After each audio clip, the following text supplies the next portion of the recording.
Hello Internet, welcome back to the Fast Travel Lounge. You're listening to episode 69. Nice. My name is Patrick, I'm joined by Saif, say hi. Hi. And Steve, say hi. Nah.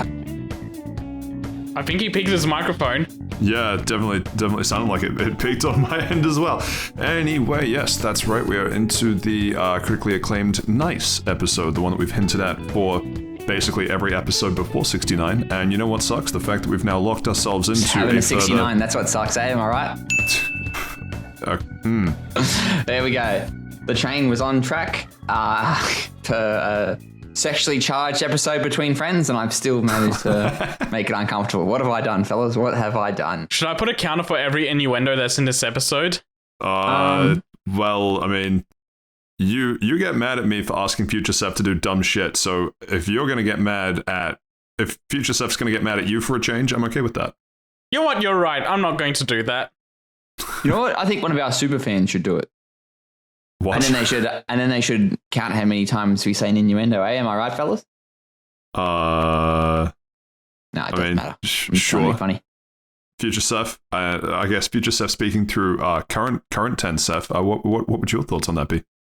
If it's less work for me, it's all right. Only all right, he says. Cool.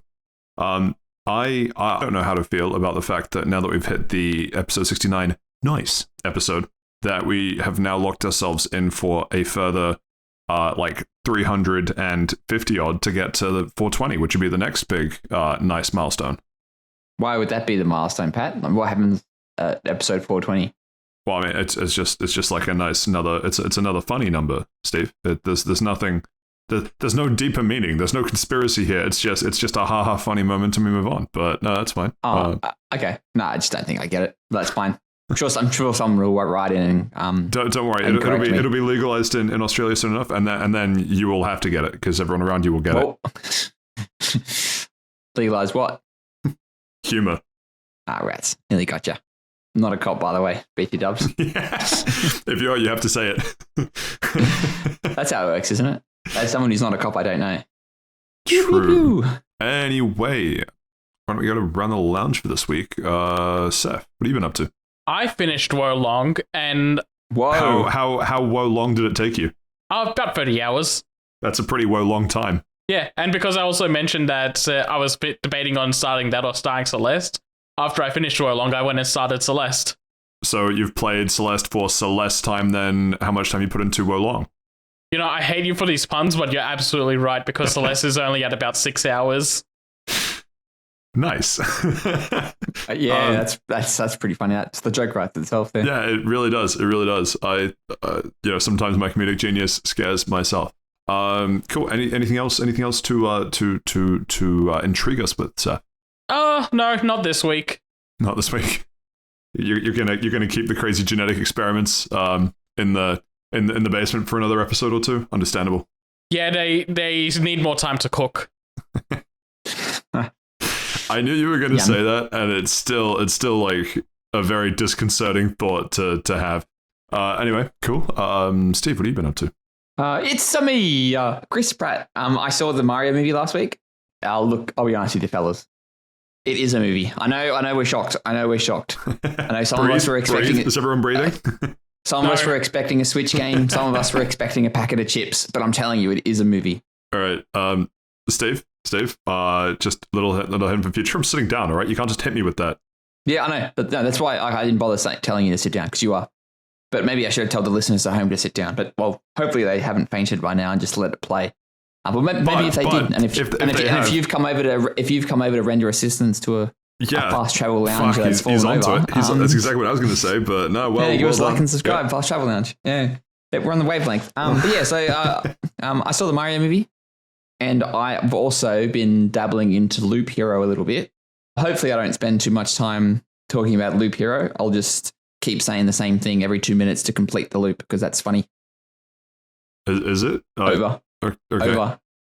Is this like walkie-talkies? Do I have to say over when I'm finished talking? Can that be the bit for this week? No. Over? Jesus, no. No what? Oh, I'm over this already. Damn it, I just fucking did. Okay. And what have I been up to this week? I, funnily enough, have not played much more Celeste than last week, but I did pick up Vampire Survivors, and boy howdy, has that taken up a few hours of my time this week. And also got to listening to Daughter's Stereo Mind Game, the album of the week that I hinted at last week. And oh yeah, I also listened to that. I will be giving my thoughts, but that is what we have to look forward to in this, the nicest of episodes. So why don't we start with the album, harkening back to the days when we had a regular album of the week. Wait, Hold hang on, on, I'm sorry. I just need to yell out right now. I got the fucking word on Wordle. That's a stupid word. Word. I was wondering why you've been so quiet. Holy shit. It's such a stupid word today. Holy shit. Okay. So if anybody listening at home, the word was kayak.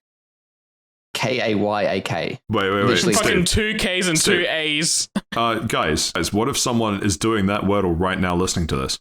We just spoiled it for them. Yeah, is it going to come out today? I don't know. You want to edit it? No. That's what I'm coming out today. Yeah. Do you want to edit it? No. God, no. All right, then. Well, then it's coming out when it comes out. the pretty face behind the audio-only podcast. Why would I also need to edit it? We have Seth for that. Actually, so let's go on to album of the week before I lose my funny joke. You waited until episode 69 to talk about Daughter, eh? The fact that you started that with my funny joke and then that's the opener, I'm so scared for where this goes. But yeah, I did. Why? Yeah, I don't know. Just Patrick, by chance were you listening to this in the laundry? What? I heard Sir Patrick stammer, so I know he got it. How's the kayak, Seth? Oh, like a stepdaughter joke. Oh, I get it. Yeah, that's funny. I reckon. You know what? I get the feeling my joke bombed. Let's keep going. Almost bombed as hard as bloody Seth's Wordle streak. Yeah, Stereo Mind Game. It came out. I don't have a streak. They keep cancelling it on me.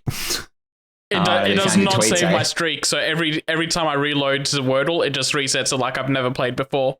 Well, you found your tweets. That's why they cancelled. You probably haven't played Wordle in like 40 years. Of course, it resets your streak. You have to be playing consistently. I stopped playing Wordle because it started resetting my streak every day. Yeah, well, you should have made an account with the New York Times.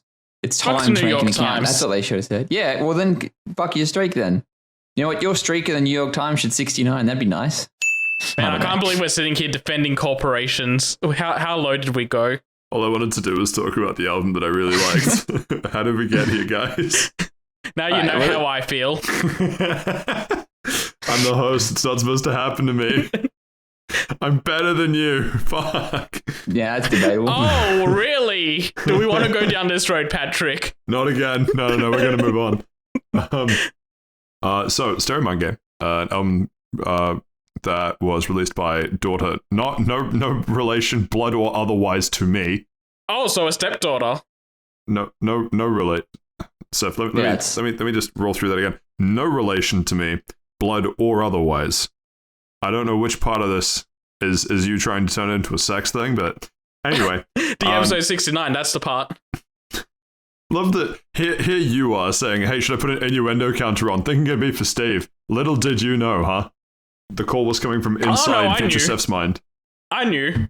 So, overall thoughts on the album. I really, really enjoyed it. It's been about 6 years, which is a crazy amount of time because I don't think 2017 was 6 years ago from when they released their last album, which was the soundtrack to Life is Strange Before the Storm, which I also thoroughly enjoyed.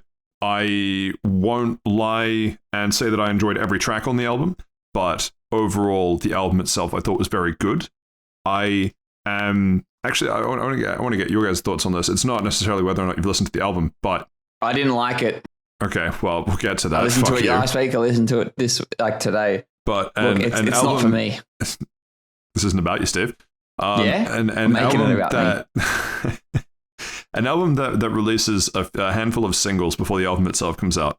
I have... More often than not, I because it's the first music released by an artist that I like, will listen to those few singles a lot. And they did that again with Stereo Mind Game. And what was both surprising and not surprising was that some of my favorite songs on the album were the ones that they released as singles beforehand. But I'm still not, I'm not bored. Normally when I'm going through and listening to an album and it's all the singles that they've already released, I'll find myself not like either skipping it or like just wanting to listen to the parts that I don't know as well, but haven't had to do that with this album. But yeah, thought that was kind of interesting. But the massive highlights for me in terms of song tracks, if you all open your notebooks to page 3, I don't know, of the Stereo Mind Game track list. Track 3, Party, probably my favorite on the album, but Dandelions and To Rage, also very strong contenders. Why didn't you like it, Steve? Look, it's just a bit... Too tasteful for you, got it. I see. No, it's more like when you're eating something, it doesn't really finish. Like it's a really chewy piece of meat, and you're chewing it, but it doesn't really go down. It's like rubber. But no, realistically, it just sort of... And maybe this is me, hand on my heart, my hands raised for some reason. I'm not a really big fan of this slow folk indie type of music. So it's not for me, let's be real.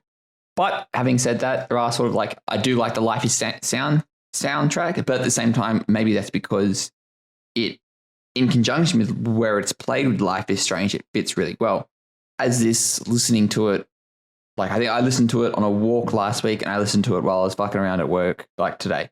Maybe the vibes are just off. Maybe I didn't get with it. It just wasn't clicking with me. It was too indie. It was too slow. There were some parts of songs where it's like I'm not sure if it was, maybe it was how I was listening to it on my laptop speakers, but the vocals didn't really come through clear enough. So I didn't really know what they were saying, but that just might be one half me not really paying attention and one part the speaker being shit. I'm not really sure if that's their problem.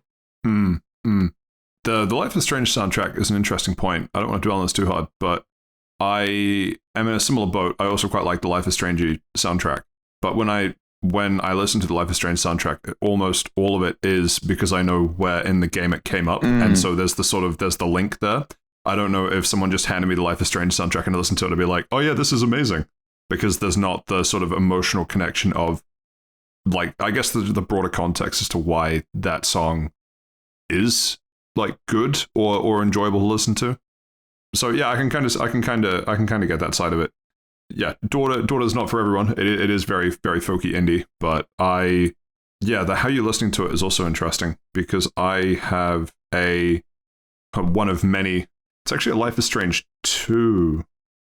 No, it is just a Life is Strange mix, but it features songs from across all the games that I put on like while I work. So maybe it's just the sort of music that I've grown accustomed to. Like it's the sort of music that I listen to a lot of the time anyway, that it's not that much of a jump from what I would normally listen to. So I'm already more predisposed to like it. Does that make sense? Yeah, no, it's you like the genre, so you're going to be listening to more stuff in that genre. So it makes sense that you would be exposed to similar stuff, which means you would automatically like it. Yeah, I think I see what you mean by that. Yeah. But yeah, at the same time, I'm not really, and this is a lot of people scream at me for this. I'm not really a big music listener. Like if there are big soundtracks do come out, or albums do come out, like Taylor Swift or Tovlo or like Ed Sheeran or something, I'll give them a listen. But I'm more of a podcast type of guy, which is ironic because I do a podcast. Wait, do you? Which one? It's called... Yeah, go on. The Joe Rogan Experience. Name it. Wait, what? The Experience. Oh, fuck, I just doxed myself. Hold on, I'll mark it. Thank you. I thought you were going to drop one of your bloody carpentry ones, but no, you're just doxing yourself instead. I'm glad we bring back a segment that Josh invented, and then someone doxes themselves on that type of segment. Yeah, it's true. It's what he would have wanted. Yeah, what he would have wanted. Yeah. No, my podcast is Fast Building Lounge, because all we do is just talk about building lounges.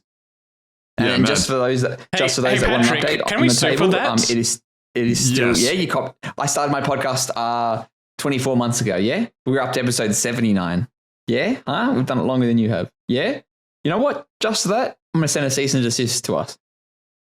Us as in Fast Travel Lounge, or us as in Fast Building Lounge? Yes. You know what? I like where his head's at. He can continue. I'll send it to that guy's wife. You know what? I don't like this anymore. We're sending the cease and desist to him now. No, we're sending it specifically to Steve. Yeah, that's what I mean. How about you cease and desist these nuts? You got him. Nobody saw me because it's an audio medium, but I just dabbed. Quick, the feature set. Put an image of Steve on the screen right now to not only go along with the doxing, but also to show him dabbing. Steven, if you send me a picture of you dabbing, then I'll do that. I'll send a picture of me dabbing at the front of my house. with the address in view. Yeah, preferably with one of your hands holding up a credit card.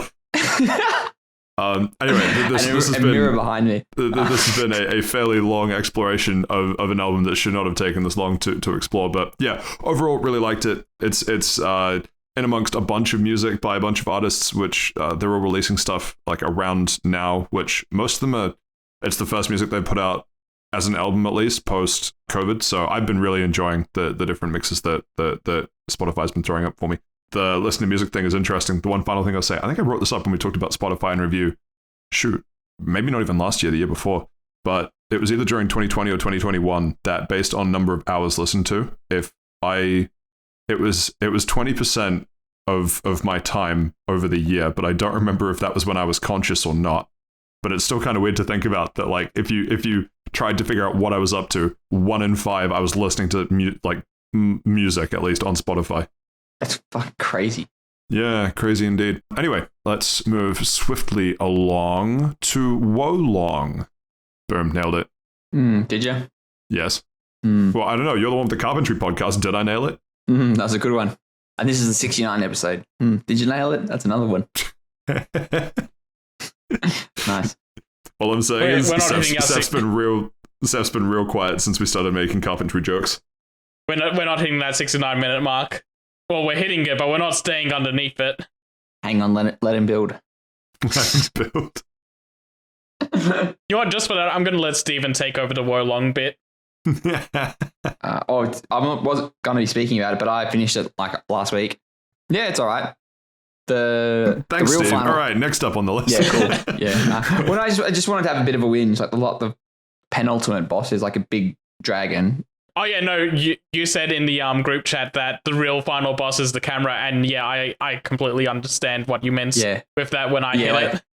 Yeah, it's literally like you're fighting this big thing, and like you go to lock onto it, but you can either lock onto its like neck, which is like high up, and then the camera goes down, or you can lock onto its hands, which puts the camera like away from like half of its body, so you can't see a fucking attack coming. It is the most ridiculous thing. And it doesn't seem to like track fast enough when the dragon's like flying around and stuff. Like, to be honest, like it didn't take me as long as I thought it would. I think I literally got it on my 3rd or 4th try, which is actually pretty good for me. But I probably would have gotten it the first try, like if I literally was just fucking fighting that camera. But yeah, what did you think about it, Seth? All right, I got a bunch of notes here, so bear with me. So kind of overall, I think... There's a bear with you, I know, look out, a bear!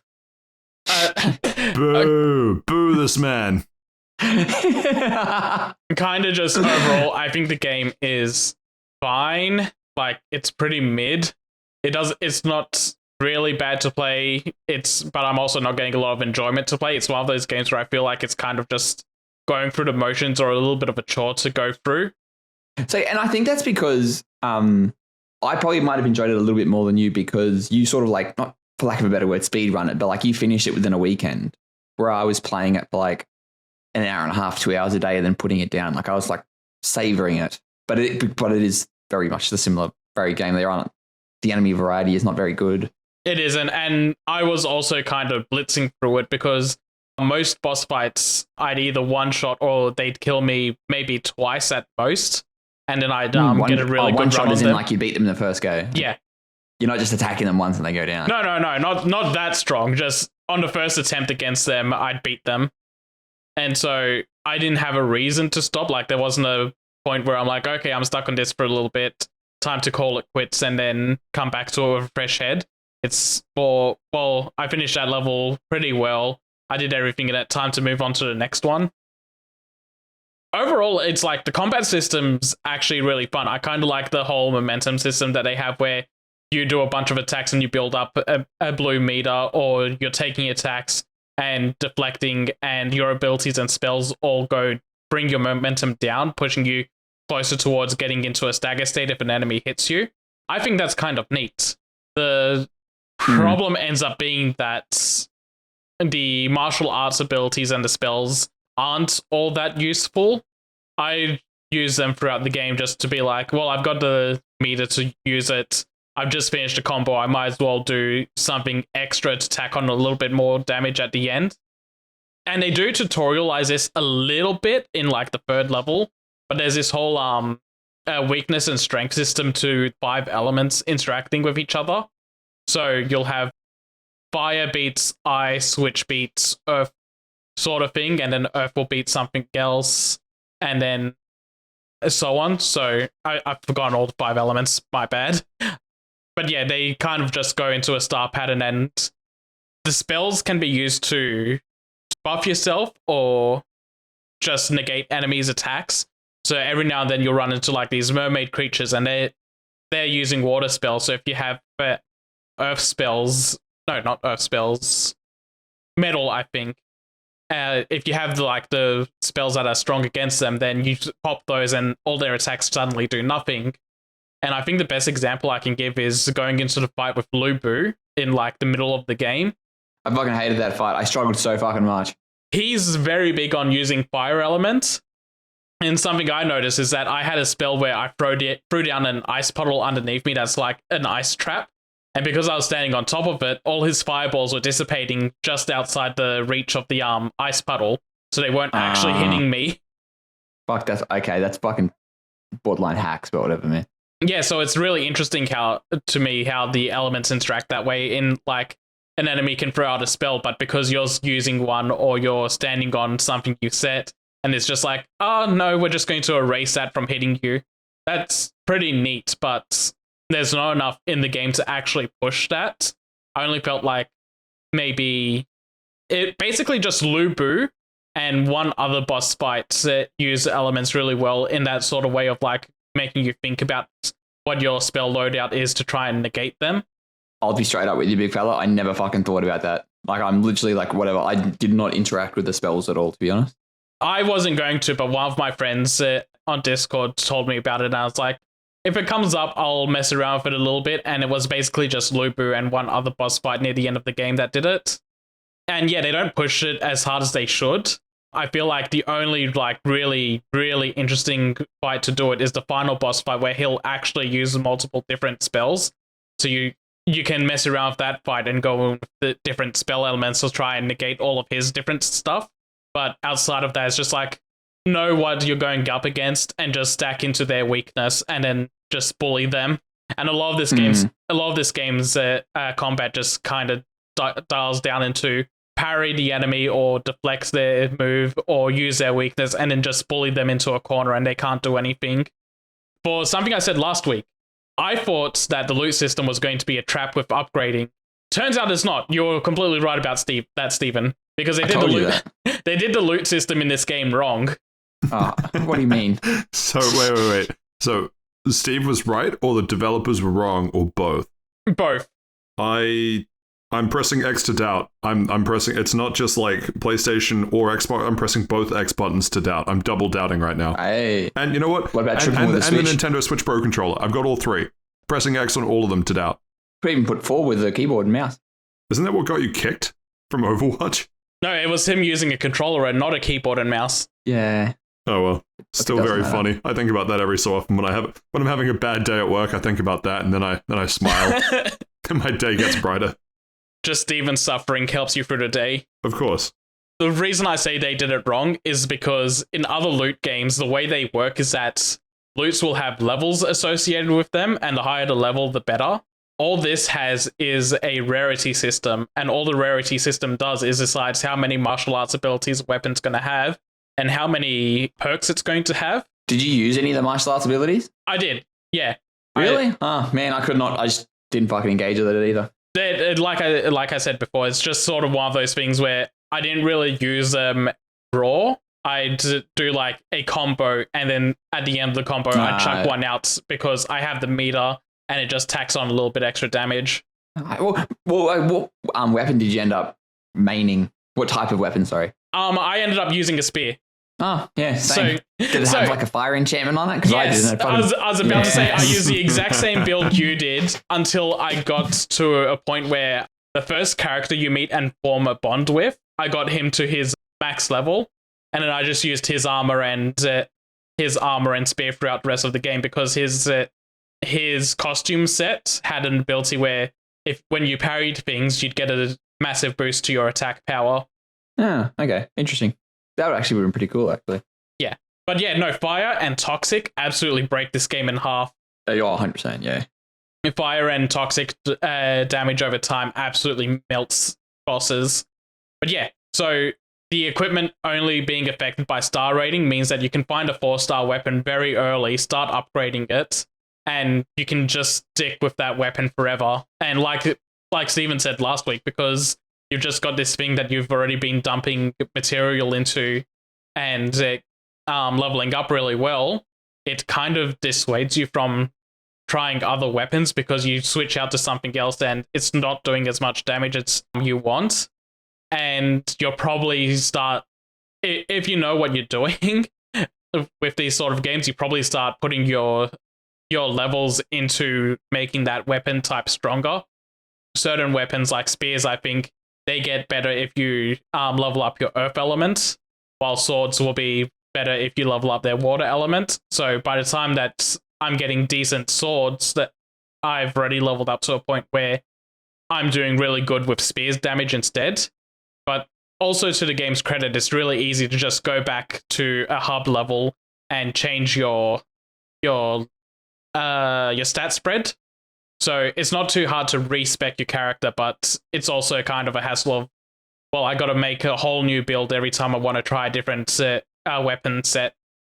And that's kind of where I feel like they did it wrong, because they should be giving the weapons should be going in level as well as rarity to kind of push you towards trying all these different things rather than just the rarity system and the upgrade system and that's it.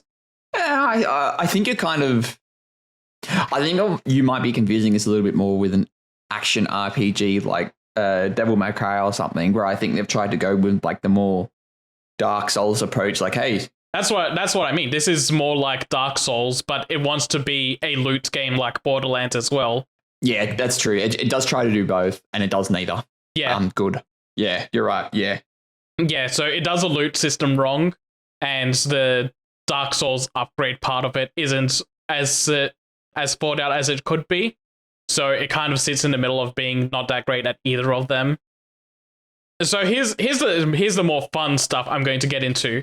So remember how I said I was having hitching issues with my game last week? I have a vague recollection. After Lubu, like around the halfway point, the hitching started becoming non-existent. But in the back half of the game, it's also way more prone to crashing. So in the back half of the game, maybe the last 10 or so hours, I had the game crash on me about 5 times. You're right, that is more fun. And also, I found out that using a PS5 controller and using keyboard and mouse as your primary controllers makes the game more prone to having frame rate issues. What do you mean and? Like, yeah, hang on. Yeah, what do you mean? What do you mean and? As in either one of those. So if you're using a PS5 controller, you're prone to having frame rate issues. If you're using a keyboard and mouse on a PC port, you're prone to having frame rate issues. Okay, so just use both. Okay, cool. Yeah. They cancel each other out. Then you get double your 120 frames. True. And then you use both eyes to look at it. You know what, you're right, I should have thought of that. What they really should have done is use an Xbox controller. I'm just saying, like an Xbox Master Race. So my friend had I mentioned earlier that mentions the spell is your friend system. in the room with us now? No, not right now. Maybe I can get him on as a guest if you want. No, we're already full. That's what I thought. Anyway, yeah, he mentioned to me that because he was using a PS5 controller, he just used a third-party software to trick the game into thinking he was using a PS4 controller, and that got rid of all his frame rate issues. That's so weird. Oh, fuck, that just seems like a fucking waste of time. Yeah, it's really dumb. And the last thing I'm going to bitch about, and this is like this doesn't matter at all. Every level of the game is very good about letting you backtrack to 100% it and get everything that's in the level. And I was on my way to 100%ing the game just because I was breezing through it really easily. I was like, I might as well just do it all since I'm playing it now.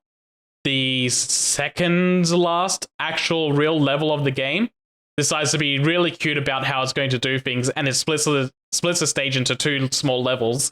So I ended up missing. So I missed something in that level. I don't know where it is, if it's in the first map or the second map, and that's when I decide, you know what? I don't feel like replaying this level. I'm not going to do this anymore. And just gave up on the 100% there. Yeah, that's what it is. Yeah, I really appreciated all the levels up to that point being really easy to just go run from the back to the front of it and just get everything in one go really easily. So that one level being really stupid was a bit of annoying. But yeah, overall, I think mid best describes the game for me. It's like the combat's good, it controls well, there's nothing inherently wrong with it. It just nothing in the game really hooked me. And there's a few design decisions and gameplay decisions that are a little confusing in the game itself, like the upgrade system and everything and the element system. But it's not bad. I just wouldn't recommend buying it for more than $40. That's maybe being generous. All right, so you've said the magic $40 scale. So what is that in Dragon Ball Z: The Breakers? That's half a Dragon Ball The Breakers. Damn. I guess what would you give it out of 10? No, yeah, Steve, that's literally what he just rated on. He said half a Dragon Ball Z: The Breakers. And so 10. I want that to be a 10 though. We all know Dragon Ball The Breakers is a real 10 really in our is. hearts. Yeah, I've never played the game. Yeah, I still stand by my 7. Like, I didn't have any of the performance issues that you did, which sounds like it'd been fucking frustrating. And it did have a couple of good ideas. I did enjoy my time with it. Yeah, there we go. But yeah, the enemy variety is there's a lot of butts at this game. And even maybe thinking about it, it's probably closer to a 6, actually. Like, when you really think about it and you're picking it apart, like, it wants to be this action RPG and there's so many different weapons you can use. But then if you get lucky and you get a good weapon earlier on, why would you bother learning anything else if you've got this good weapon? Yeah. The enemy diversity is borderline non-existent. There's like, probably 5 different enemies. I think you fight ogres and tigers in every single level. I hate tigers so much. I don't know what it is. That last, how they do 4 slashes and then they wait and they slash again. Got me every fucking time. Don't know what it is. Just get good. Yeah, that's what I tried Bring to your own do. tiger. I just Have a couldn't tiger get the timing. fight. Assert dominance. Something I really appreciate is that the more you parry the tigers or if you get a fatal strike on them, their arms get really small. What? Oh, really? I didn't notice that. Yeah, because their arms are covered in like blood crystals sort of stuff. So if you break those blood crystals, it just reveals that tigers have really tiny arms. Huh. Interesting. Didn't even know it. Fascinating. Right. Well, any other closing thoughts about Wo Long? No, I think I got it all out of my system. Yeah, it's okay. After Seth's feedback, I think I'll drop mine to a 6, actually. Like, I enjoyed my time with it, but there is no way I'm going back to it. I mean, I think that's a big... yeah, my brother... That says it all. My brother got the deluxe edition, but I don't think I'm going to go back to the DLC when those release. I'm just leaving it at the base game and that's it. Yeah, like, even if the DLC was free, I wouldn't play it. Right. Well, I think we've spoken about that for Wo long enough. Why don't we have Steve talk about Whoa, one second. of the movies of all time? Whoa! It's me! To use The vernacular. The quote from the movie. Yeah. So I'm not going to speak too much long on this movie. The cultural appropriation, if you will. Yeah, sure, why not? I did enjoy this movie. Overall, it is one part a kid's movie. It's very easy to watch, and there are a couple of funny moments. The story isn't that deep or anything. Nothing really. There's a bad guy. Got to beat bad guy. All the best. There are a lot of references in there to not only the Mario universe, but to the extended Nintendo universe. There's a couple of like soundtracks from F-Zero, I think it is. I thought I'd heard it before and I ended up looking it up and it's like, oh yeah, it's from the F-Zero soundtrack. There's like a bunch of scenes that like, oh, okay, like if I saw a frame of this scene, I'd literally think it was from a game. Like, or because I've played pretty much every Mario game, and especially when it comes like hopefully this isn't a spoiler because it's literally in the trailer. There's like a kart racing section. Whoa. Because hang on. They put Crash Team Racing in a Mario movie? It's actually. I was thinking of Sonic and All Stars Racing Transformed. It's actually Diddy Kong Racing. Oh, that's crazy. No. Yeah. With the F-Zero soundtrack being in there, maybe it's F-Zero. Oh, hang on, let him cook. But yeah, like I did enjoy the movie. The kart part does feel Mod a bit Nation forced Racers in, making a but comeback in the Mario movie? I haven't thought of that game in so long, and I actually really love Mod Nation Races. You know what's crazy? Santa Monica Studios also haven't thought about Mod Nation Races in a very long time. You know what's crazy? Santa Monica Studios has given a ton of games, and they stopped thinking about them instantly. Yeah. Rest in peace, PlayStation All Stars. Yeah, just had to bring that one out of the old depths of hell as well, huh? Yeah, no, I also really like Mod Nation Races. Anyway, I think I'm out of random karting titles to shove back into the dumb jokes, so we can probably continue. It can't be Mario Kart. Surely not. What kart? Maybe it's Garfield Racing. Gee, took it out of my words. Oh, no. It's that shitty kart racing thing that was a base game for Xbox Connect. Was that just what it was called? Is that what it's called? It was the most god-awful racing game I've ever played. The whole idea was that you steer the kart by moving your arms in different directions, but if you just stand still... Connect's Joyride. There was no joy involved, I assure you. You're supposed to steer the cart by moving your arms, but if you just stand still, motionless, the assistance puts you into second place regardless. Oh, yo, no way! Did you know that Sonic Free Riders also did that? I don't know if it actually did. I just wanted to bring up another bad Kinect racing game. You know, I get the feeling we're talking about racing games and not Mario anymore. Wait, why are we talking about Mario? Yeah, Mario was not cool enough to have a racing game. Anyway, there is a kart racing scene that kart racing scene is pretty cool. With all, not only with how they put Mod Nation Races, the PSP port into. Yeah. Okay. Yeah. Right. Yeah. Little Big Planet karting. That was gonna be my next one. Oh, it's so good. Yeah. That sort of section does feel a bit forced, but it's in there and it is like still pretty nice. Nice. But overall, I really enjoyed the movie. I think I came in with low expectations, to be honest. And it because it's Illumination, or because it's a Mario movie, or I expected it to be a cash grab. But as the person I went to see it with said, as we were walking out of the movies, there's no way Nintendo would have made a bad movie. There's no fucking way. Oh yeah, Nintendo would not allow this to be bad at all. Yeah, which really makes you think. Like they played it very safe. Like they sort of like. They didn't even ride the line of things that were different. It's like, this is a very easy movie to watch. It is both kid friendly and there's a little bit of adult humor in it. And there's a lot of references to us gamers that have grown up with Mario. And like for parents, might be seeing it with their kids as well and might have a bit of knowledge about that.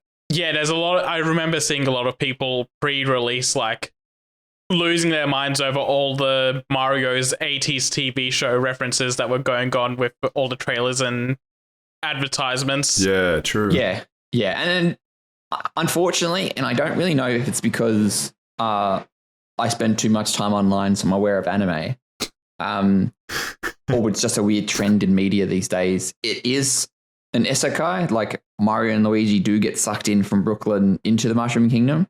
Yeah, and that's always been the law. Yeah, but they didn't have to. It's a new movie. They could have just been general people, and I don't know really why they did that. I can't believe that they saw how Pokemon Legends : Arceus did it, and were like, yeah, we'll do that, but with like the people that made Minions. Do you reckon there'll be a lot of boomer memes with the Mario movie instead of Minions now? What do you mean? You know how like there's a lot of boomer memes, and they've got like Minions, and it will be like it's 1 o'clock or something, and it's a picture of a minion doing something funny. Oh, you know what? I saw people speculating that was going to happen with the Toads. That the Toads would be the new Minions. Yeah, maybe. But yeah, overall, I really like this movie for what it is. And I'm not. Look, I know Scorsese. I know you listen to this podcast. I don't want you writing fucking in. I don't want you going onto Twitter and abusing us.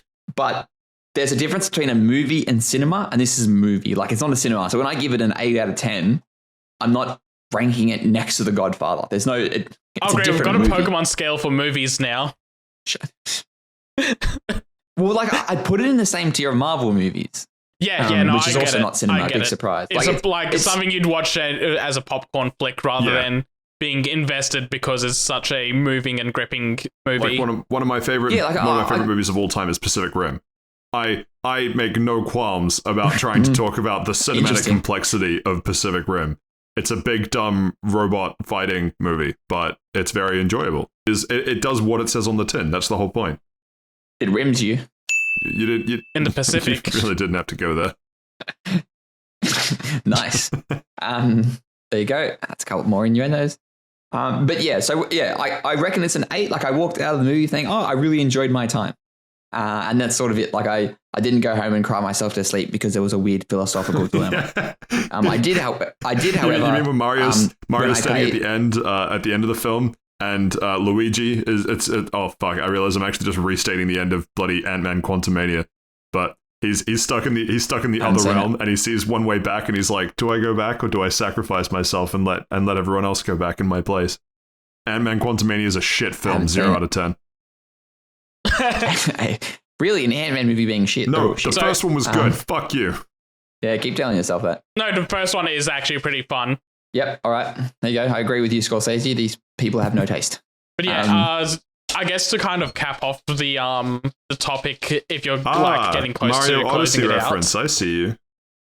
Would you recommend people actually go and see this in cinemas if they have to, if they can, or do you think it'd be fine as just waiting for the home release or the stream release and then watching it then? Like, do you think there's a big need to rush to a cinema to go see this? Look, I'll be honest with you, Seth. There is no need to rush to a cinema to see anything these fucking days. You know how much my fucking ticket was? $25. Hold on, Patrick, is he allowed to cook? I don't care. I'm seething. I'm so angry. Everything's cooking around me. See, me and the friend that I watched it with, we got dinner before it. We both got nice big bowls of ramen. It was like $15-16, and it was really good. It wasn't the best ramen I've ever had, but it was really good ramen. And then $25 for a movie. And to be fair, I hadn't been to a movie in probably like 18 months. Actually, no, I hadn't been to a movie since the Batman movie. And I wish I didn't pay for that, but I did. And because technically I saw it with my girlfriend, I shouted her the ticket and I paid for it twice, and I was the fucking fool for that. So I thought you were going to say you shouted at her in the middle of the film. I would have been like, you know what? Let him cook again. I'm okay with this. Actually, no, the funniest thing was we got into the cinema. We were like right on time. We walked in and there's like a group. We had the back row, of course. Backseat bandits, yeah, boy. Yes. And we get there and it's like, there's these 4 young kids, probably all under 12. They're sitting in our seats, and we're like, "Oh fuck, here we go." And he's like, "Hey, sorry, you're sitting in our seats." And they're like, "Oh, well, those guys are sitting in our seats." And like, we look over, and they were the most like picture an incel, and that was fucking it. Also, a Smash player. There were these 2 guys. They were watching one the of them Mario movie like, for tips on how to play Smash Brothers Ultimate. I wouldn't fucking surprise you. Like one of them probably was. One of them just looked like a really big twig. I don't know what to picture when you say that. Wait, he looked like there's probably like a fedora. Like if you type in skinny fedora guy, you'd probably get a picture of him.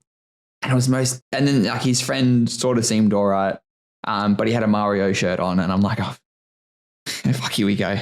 Hold up. I just need to do a bit of damage control real quick. If you're listening to this and think, but I look like a large fedora wearing person. Stop listening. Thanks for coming. Goodbye. Tune back in 10 minutes. No. If it was you that was sitting in the wrong seats. Yeah. Teleport's behind you. But yeah, so then we had to go like, oh, hey, sorry, like you guys are sitting in these kids' seats and they're sitting in our seats. And they're like, oh, okay. And they literally just moved 3 seats over. And then someone else came in and was like, oh, hey, you guys sitting in our seats. And like, oh. And then no joke, they got up and they left. Wait, they just walked out? Like they walked out of the cinema. It was so funny. They probably didn't have tickets. They were just trying to steal people's seats. But they look like people that would have had tickets. I don't understand. And where did they come from? Did they come from another showing of the Mario movie and they wanted to see it again? Back to back, baby. And it wasn't like it wasn't a packed cinema. They could have gone like and sat like in the front row or something. But like there was other options. It was just it really wicked me out. Like it really ruined my experience. Wait. So you're claiming the high ground by playing Backseat Bandits, and you're saying that you would that if you were trying to sneak into a cinema that you didn't pay money for, you would go up the front and be front seat fuckwits. Well, if we didn't pay for a movie, and what are the chances of like 2 people are going to be like, oh, you sit in my seat and you leave because you're awkward about it? That is pretty funny. Yeah, it was very strange, and yeah, like I know I've probably spoken about those people a bit longer than I did for the Mario movie. But it really got under my skin. I think about it all the time. How long ago did you go that and was watch my this? takeaway of the Mario movie. But yeah, to answer your question, Seth. What was the question? Should you watch it in the cinema? Oh shit! Okay, no, we have been off topic for a while. Yeah, I don't know, maybe. If you make an event out of it, I'm a firm believer if you go see movies by yourself, yeah, maybe don't. But because me and my friend, we called up, we had dinner, we had a chat. I saw the movie, talked about the movie, drove him home, had more of a chat. Like we made it like an event and a catch Picked up. up your cellmates by the front door on the way out. Yeah. They teleported behind me and they had a katana. But Nothing personnel. But if we had gone into the movie, and then left, it would have been like, Like it doesn't do anything that you can't do at home these days. So if you really like seeing movies and you like the event of a movie, go see it. If you don't, wait for it to come to streaming. Or just watch a cam rip if you need to see it right now. But yeah, Mario movie, 8 out of 10. Don't do that. Please don't do that.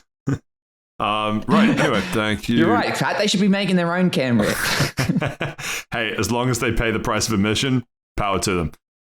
Thank you for... So how many times should people go watch a Mario movie then, Patrick? 5 times, but don't pay for any of the tickets. Sneak in. Just like those people you were getting mad at. Yeah. If there's like a 16-year-old kid at the door, just push him over. What's he going to do? Balanja, you're watching a movie. He's not going to interrupt you. Don't push over people at the cinemas. They're doing God's work. True. Right. Thank you for that, Steve. I'm going to quickly, because, man, we are so far behind the amount of shit we want to get through. Vampire Survivors. I picked it up for $5. Broader context, we're going to end up talking about Celeste later, probably. We can drop that till next week if you want, so we both have time to finish it and then talk about it. Possibly, but yeah, I guess we'll see how we go with that one. But I've just, yeah, I don't know. I was expecting to get blown away by Celeste, and I just haven't been. And so when I saw Vampire Survivors... I'm in that same spot, by the way. Yeah, and so I see Vampire Survivors on sale for, I think literally $5. It was under $10 with the DLC. I forget how much I paid for it, but bought that, downloaded it. It's like 200 megabytes or so.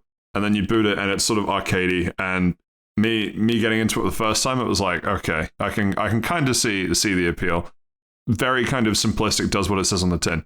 And then as soon as I got to, I think it was about my 3rd or 4th game in, and it was like, I can see why this is so well reviewed and so popular. And I've been trying to figure out what it is, because there's nothing that it does crazily well when I think of other games that are sort of pioneers in various aspects of stuff that it does well. But it's a single stick shooter. And you might ask, what's a single stick shooter? It's like a twin stick shooter, but you literally can't aim. All you have is the controls to run around a map. And it's an endless, like, you're fighting against endless waves of enemies, but there's a hard cap of 30 minutes. If you survive to 30 minutes, death literally comes and kills you instantly. And then you get the game over screen. But it's like you win, and I'm doing air quotes. You technically win if that happens to you. And so the main gameplay loop is that you kill stuff, you get little XP orbs, and then every time you level up, you get a choice of 3 or 4. I want to say like cards or options. It's kind of like, think like boons in Hades. You get offers, and some of them will be weapons. Some of them will be like gold pickups are worth more. Some of them will be utility. Like, it's kind of hard to say exactly what they are, but they are power ups. And so each power up basically every power up can be upgraded to level 8. And the when the gameplay loop starts getting good, when you do that a few times and get a few different I think weapon, let's say power-ups, a few different power-ups. Yeah, power-ups is probably a better word. I'm going to say power-ups instead of weapons. When you get a few different power-ups to level 8, because there's a fusion mechanic where quite a few of the power-ups can be combined with another power-up to form like a super power-up, and it completely changes how the power-up works. So for example, one of the first characters that you start with, his starting weapon is a whip. And if you get the whip to level 8, or you pick up a power-up that gives you increased max HP and get that to level 8, one of the things in the recipe has to be level 8. Then when you go and pick up a chest from defeating a boss, which just happens to spawn every so often in the level, then you get an upgraded whip which gives you lifesteal and does way more damage and hits a larger area. And so it's such a simple thing, but doing that with, so let's say you've got the upgraded whip, and then there'll be another few power-ups that you can also upgrade, and you just start getting this really nice build going together, and then it's like towards the end of Hades where you feel unstoppable because you just have this really good build going, and there's a bit of luck involved, and there's a few different RNG manipulations you can do.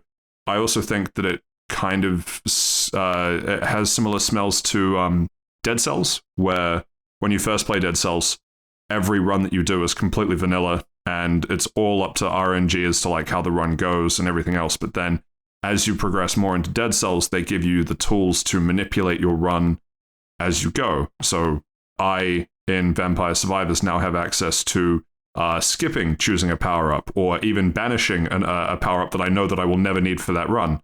And therefore that manipulates the RNG into making it more likely to get something that I do want, for example. And the one final thing that I want to touch on is why it's so good to keep coming back to, in that I think about this a lot like the original Tony Hawk Pro Skater, where the levels are fun and everything, because it's very level-based. It's very arcadey. It feels very arcadey how Vampire Survivor feels. They really nailed the aesthetic.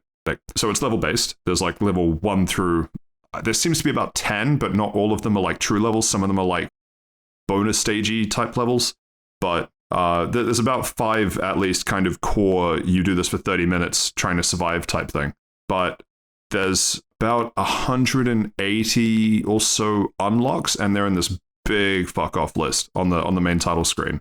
There's like the start game button, and then there's the like unlocks list.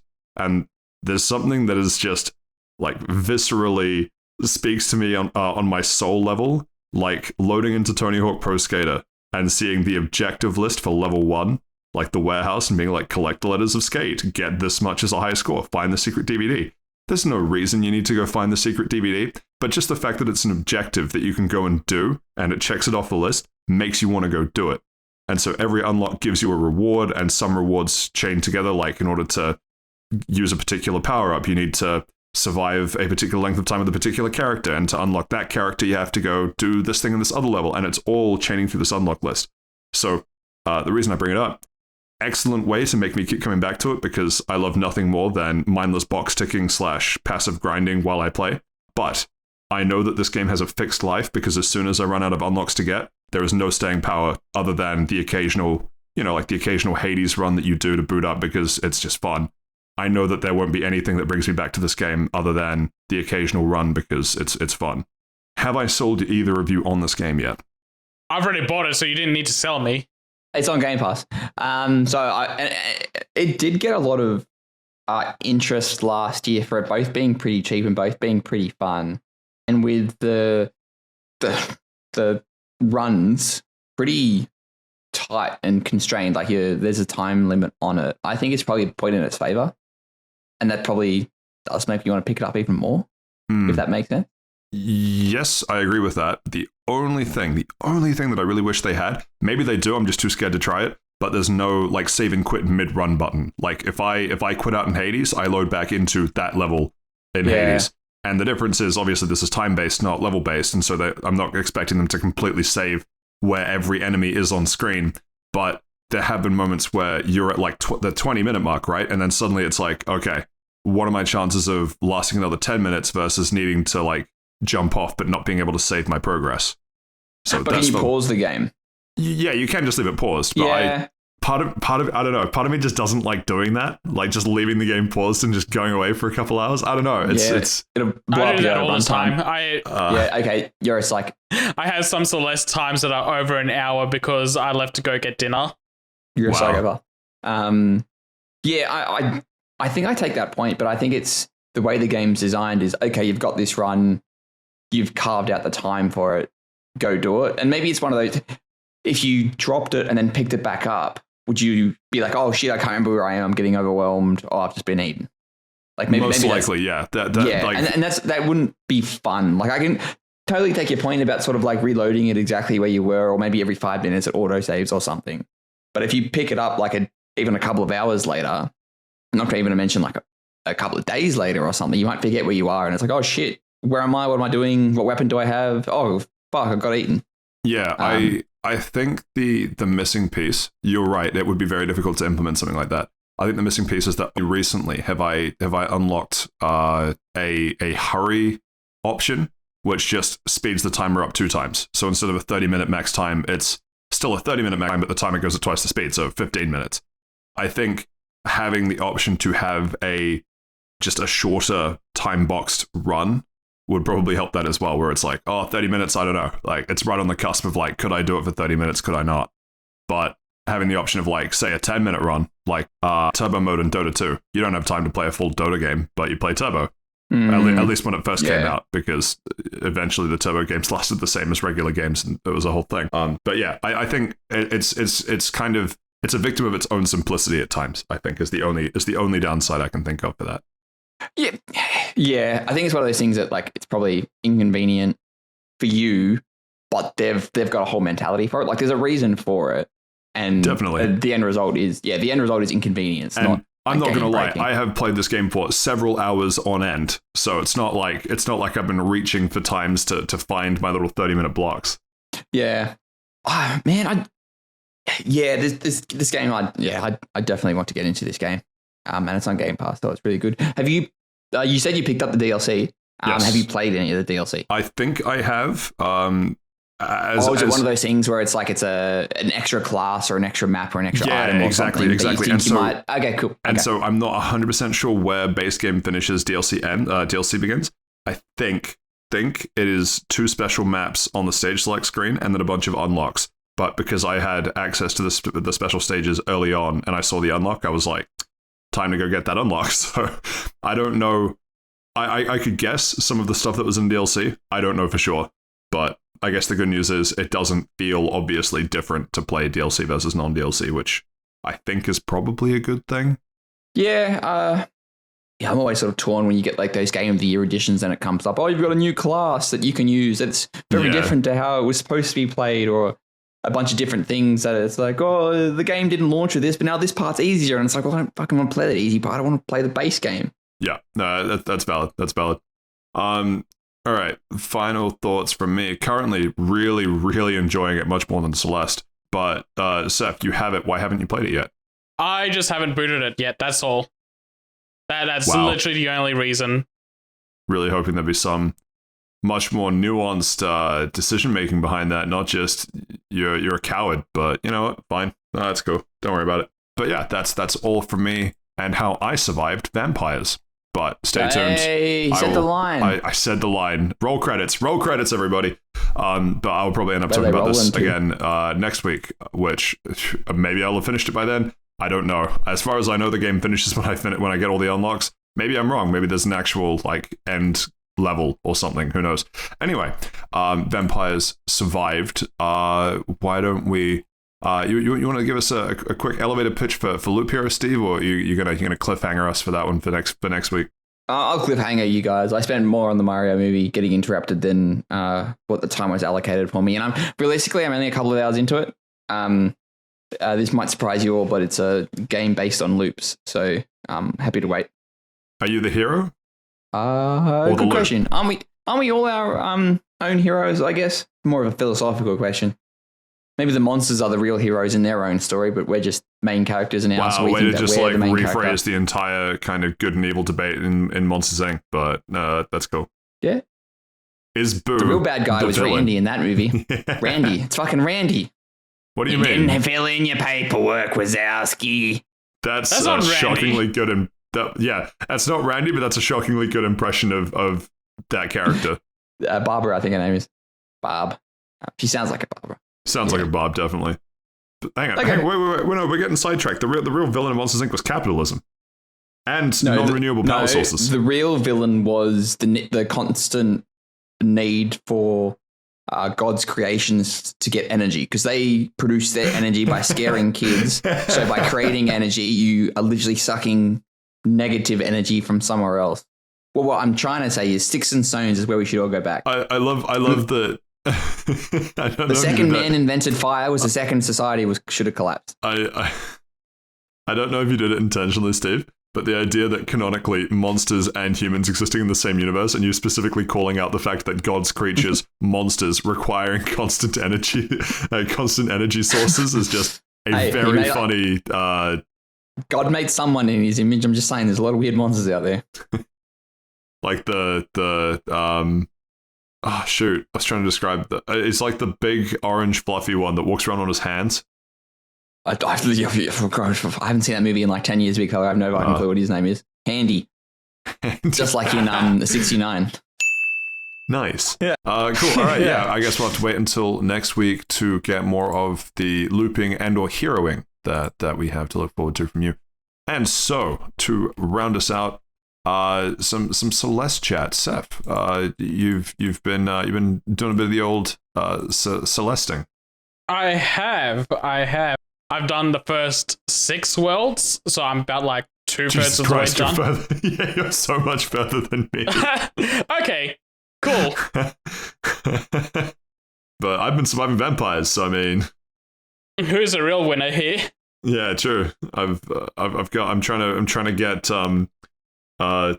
oh no. Oh, I had a bit. Robert Pattinson. Damn it. Bit's a bit gone, but I was trying to say I'm getting Robert Pattinson's bite marks out of my neck, but I still count myself the victor. I don't know if that's as funny now. Anyway, yeah, I'm up to. I think I'm a couple levels into world 4 or 5, the one where they introduce like wind and ice and stuff. Yeah. Okay, that so far that's my least favorite level. I really did not like the wind physics in those levels.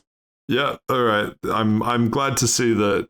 Yeah, I'd like to think that I got pushed away by Celeste more than me just gravitating towards Vampire Survivors. But of the 6 worlds you've played, if that's your least favorite, I don't feel as bad. Yeah, no, it gets a little better in the next one, and the one after that is even better than the other 2.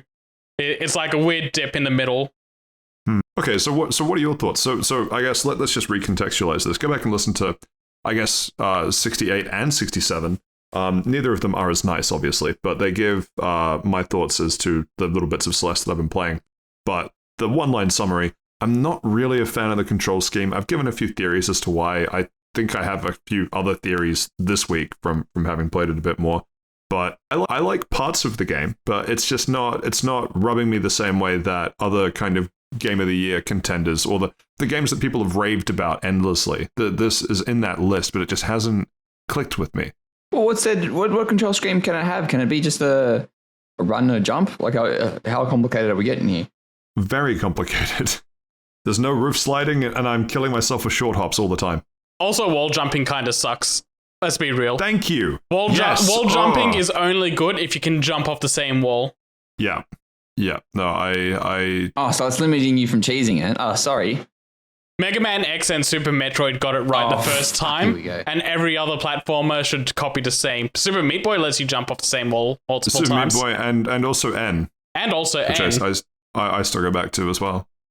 Yeah, I think it's just that it's not so much that you can cheese the level or not. It's the fact that when I think about a platforming game, the platforming moveset feels natural relative to the physics of the world. Like you playing Super Meat Boy, you jumping off a wall is similar to you jumping just on the ground, and you running on the ground is similar to what you'd expect. Kind of trying to go like your movement speed is roughly the same, I guess, is the broad point that I'm trying to make. But then in Celeste, when you're on the ground, feel like you're the slowest like brick of an object trying to move around the world. Yes, a little sluggish. But then everything you do in the air is too snappy and too like bigger distance crossed and everything else. So you trying to jump, if you do a full hop on the ground versus you do the shortest wall jump possible, the shortest wall jump is basically the same distance, if not further, and it just throws me off. I feel like only Saif really gets what I'm talking about here, but... Yeah, on the ground you feel pretty sluggish. In the air, it does get a bit too precise. It's like aerial movement is more free-flowing and what you'd want from a platformer, but at the same time, it feels like what you mentioned last week of your jumps feel just a little too short in a lot of situations. I've been having that problem a lot playing this as well. Like, I swear a jump arc should be just a little higher than it is, or just a little further than it is. And yeah, and hand on heart, me talking about that last week specifically, it's because I only worked out after talking about it last week that you can short hop and full hop in this game. Oh yeah, no, you can definitely do that, but even after doing that, I still feel like some jump arcs are a little weird. There's also these think it'll be in this world that you're on now. There's clouds, white clouds, clouds are in white there. clouds and pink clouds. For the life of me, I cannot get the pink clouds to do the super bounce. Okay, I don't know if I've encountered the pink clouds, but even the white clouds, I like to think I'm normally pretty good at those sorts of momentum conservation, not puzzles, but like mechanics. But even the clouds at times, it's like, what am I doing so wrong? It feels like it's frame perfect sometimes. Yeah. And in the next level, you get some fun momentum puzzles that are way better than the clouds. And the wind. And the wind. The wind in platformers just sucks in general. Like, when it's used to boost you further, that's fine. But when it's used to to impede you, it always sucks. It's always not fun. Yeah. Imagine being the person that, like, same energy as, oh boy, the underwater level. Oh boy, the level where there's like full-on wind gust to the face. Yeah, that's me. That I can deal with underwater levels. The wind gusts to the face absolutely drive me up a wall. On the plus side, wind gusts to the face lets you do the proper wall jump. L2. Yeah, that's true. But the thing is, I don't think it's right that we go to where wind is gusting in your face and you go, finally the wall jump works how I expect it to. Little detrimental to the game's controls. But yeah. A little bit. I kind of just want to keep this a little brief on my summary. I think so far, in terms of platformers, the game's just fine. It hasn't hooked me. It's not doing anything substantial. There's no like big wow factor to it. It's just kind of middle of the road. In terms of theming and the story, it's so far. I understand where it's going. The next 3 chapters really needs to do something really special. Because I can see why it's loved. But so far, I'm just kind of starting to get to the point where it's starting to ramp up. The first 4 worlds is pretty light, and it starts picking up the story and the themes and the characters in the 5th world going forward. So I'm like in the middle of it starting to pick up, and by the end of it, I'm hoping that it really hooks me on that. But yeah, in like the general gameplay department, it's just fine. It doesn't control as well as I think it should. Like it's a bit stiff. It's a bit slow. There are things to alleviate that, like dash jumping and stuff to make it go faster. And there's a whole speedrunning timer and everything implemented into the game. So I'm sure that it does get better as you go. As you get more used to it. Just jumping on that point for like a split sec.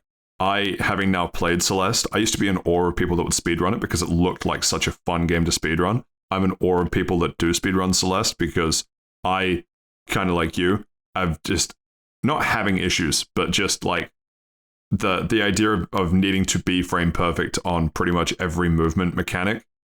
The idea of doing that in a speedrun with pretty much no margin for error would frustrate the hell out of me. I now have more respect for people that like actually enjoy speedrunning Celeste. Yeah, no, and I feel like this is a whole different game when you start speedrunning it, because just doing this first leisurely playthrough, it's just fine. It's not a standout platformer. It's just okay. Yeah.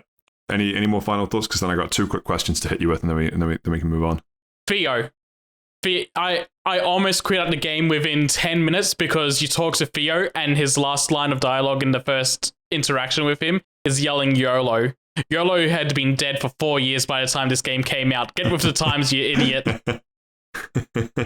It's true. And I also had the problem where in the 8-bit levels, I missed 1 strawberry and realized I can't go back a stage to go get it.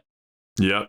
And then you also broke down and cried. I also broke down and cried for like a minute. And then you realized that you'd thrown off your gold split time because you broke down and cried for a minute. Yeah, exactly. It ruined my PB record. Yeah. But yeah, no, I completely understand what you mean by that kind of comes in as a pace breaker, because if you if you do what I did as well, I should have tested out if you can just quit out of it and then continue it in the main menu. But it feels like one of those things where once you start it, you go for the long haul until you get to the end of it. I thought I told you that last week. No, you did. Not? You did. And then I was stupid and just went through it all in one go anyway.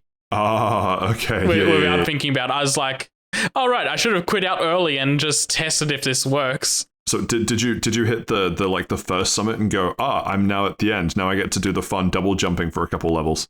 No, I remembered that. Yeah, okay. Yeah. You would have been in for a bad time round 2. I did miss it though. I did miss it dearly. Yeah. One of the quick questions, just because you already brought it up, have you given up trying to get every strawberry, or is that continuing into World 6? I just get the ones I can, like, if I see them, I'll get them, but I haven't been, like, super thorough about trying to get all of them. But Oh, no, I don't mean all of them. I'm saying, like, you're just going through a level and you see a strawberry. Do you not progress until you get that strawberry? Oh, yeah, no, I don't progress until I get strawberry. Yeah, okay. I think I've got, like, most of the strawberries so far, like, at least 3/4 of them. So I've been doing pretty good on getting them. Oh, before we end this off as well, I want to say, starting with World 3, I feel like worlds start overstaying their welcome. I feel like you hit a point where it feels like it should end, and then it keeps going for like another 10 minutes or 20 minutes, and it gets a little tiring by the time you finish that world. I love that is basically bar for bar my feedback about World 3 last week. It keeps continuing on. Yeah. The boss fight in World 6 just goes on forever. Uh-huh. Man, I really don't know if I'm excited to continue playing it at this point. Yeah, it does not seem like a good game. Like, I was under the impression that this game was one of the games of all time. Yeah, same. It's one of the games of all time because of its story and themes. I think when you get really into speedrunning it might also become one of those games of all time. But casually, but you shouldn't. Speedrunning is such like a niche community. Like, I don't think that's a point in its favor. Like, trying to run through levels fast is something you do if you enjoy it the first time through and want to push further. This first playthrough I'm having of Celeste is not pushing me to that. Need to shout out Neon White here. They got both elements of that right. Yeah, Neon White is so perfect about it.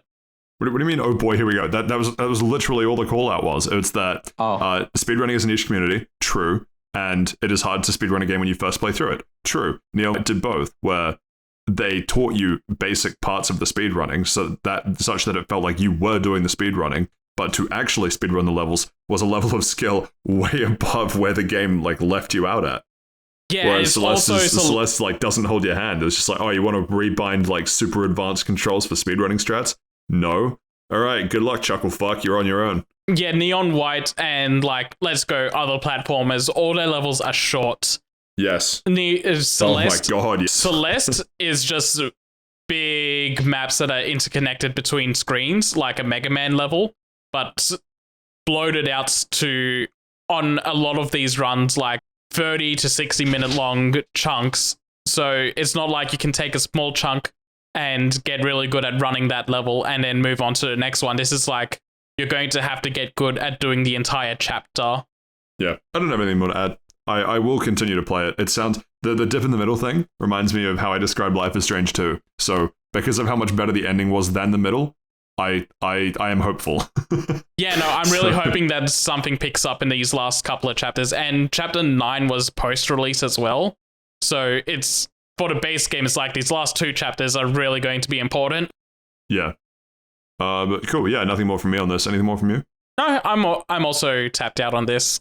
Sweet, so we will have to see if episode 70 gives us any more insight into whether Celeste is the game that everyone hypes it up as. Can't wait for Josh to listen back through this episode. And with that, we come to the end of Round Lounge this week. Thank you very much to Saif and Steve, as always. We get to move on to round 2. No worries, thank you for having us. You do this every week. Catch us next time. Goodbye. No, Happy birthday, 69. Now we get to move on to part 2 for this week, which is, of course, the news. And starting off with the absolute just fucking gangbusters of a news piece. The New Frontiers update, Dota 2. It's changed so much shit. Oh my god. I don't know what you're talking about. They talked about how there was a big patch coming, and boy, that this is it. This is wow. Not sure if it's gonna entice me to come back. I finally got my chip for being Dota sober for over a year. I don't know if I want to fall back off the wagon for that one, but I'm at least more likely to look at the next tournament that's played because boy, I want to see how some of these changes go. But hold on, let me see when the last time I played Dota was. I played it. No, I played one game of Dota, and I played Dragon Knight. So I don't care about this. I played a lot of Drow Ranger when I played it. I really liked Drow Ranger. Something about her playstyle just clicked with me. Something about her character model. You mean? No, I actually liked her playstyle. Like, I like faster based characters. I played it last time in 2013. Wow. Anyway, but yeah, I don't care about this. Let's go. Gameplay update 7.33 is out. It's got way too many things to talk through at the moment. The only change I want to highlight, one of my favorite heroes, Ogre Magi, used to be a hero, an end hero with massive strength scaling, is now dumb as a brick, has zero. It starts with 0 base and 0 in scaling. Is now a strength hero. Strength also goes into his mana pool and regeneration, and I am so happy. I cannot wait to see how people play my favorite derpy twin-headed boy. Cool. Anyway, next up we have some Ubisoft news. Potentially good Ubisoft news. Yeah, I was trying to think of a nice segue. Couldn't think of one, but yeah, talk us through it, Seth. So a few weeks back we mentioned that Ubisoft Plus might have been coming as part of like an added tier for Game Pass. That's not happening, but it is coming to Microsoft consoles now, so you can get over 100 games listed from Ubisoft's catalog on your Xbox, just for a very... Oh, that's a bit of a hefty fee. That's $18 a month. You're acting surprised. Yeah, $18 a month. You're acting surprised like you're not just reading this article for the first time, but of course we've read through this before, right? Right, Seth? I always get put off by that price. Yeah, good save. Every time I think about it, I'm like, no, it's surely it's below 15. I think the bit that amazes me is that not only is it 18 US a month, but it's that it's not even really that you're paying for 100 games. You're paying for about 10, but then just a bunch of different reskins. Yeah, or a bunch of different sequels. Like it's like what, 6 sequels? There's like 6 game series in this game. And probably there's also look, we give a lot of shit to Ubisoft here at Fast Travel Lounge, and I want deservedly, yeah, 100%. We will they deserve every this, dragging they get. And I do want to stress this enough. This is not me wanting people to buy Ubisoft Plus. I do not want that in the slightest. But Ubisoft, I think it was like 2012, published a game called Child of Light. It is fantastic. I highly recommend people check that game out. It's turn-based, Seth, so there you are. I think it's actually got more of an ATB, I think it's got like one of those time battle gauges that sort of charge up. Very good, cool game, and this is included within it. Once again, I stress, do not get Ubisoft Plus. But get Child of Light. Whether it's on it, you get Child of Light. Yeah. Just looking through the Ubisoft Plus list as well, like literally half the list is Assassin's Creed. They have the audacity. They have the audacity on the trailer to advertise Skull and Bones as part of Ubisoft Plus. I completely forgot about that game. That takes such big balls. It does. Hang on. Whoa, hang on. So I looked onto the Xbox website to see if I can get the Australian cost, which doesn't really seem to be showing me because it's probably a bit too much. And hang on, let them cook. You can get 10% off virtual currency if you've got Ubisoft Plus. Steven, quick question. Your magic number for a game being on sale is 70% off, right? Minimum. Child of Light on Steam is best. Child of Light on Steam right now is 70% off for $6.88 Australian. But also the Buy the Child of Night bundle is 76% off and is $5.50 Australian. I don't know what the Child of Night bundle is, but sure. Technically, I got that game for free because it was a Games with Gold in like 2014. Xbox Gamer Chads, we're winning. Fascinating. But yeah, I do recommend it. If you want to pick it up, Seth, rate it. Be great. Child of Light's one of those games that I always wanted to play but never actually bought. No, it's good. Rate it. But yeah, 8 Ubisoft out of Plus on 10. Xbox. I don't think we should be talking about it anymore. You know what? You know what's kind of He's rubbing me the right. wrong way? Is The 69er. is Driver San Francisco an Ubisoft game? It is, isn't it? Yes. They own a driver series. Why is that not in the Plus list? Unironically, a fantastic driving game, and that's not even one of the ones on offer.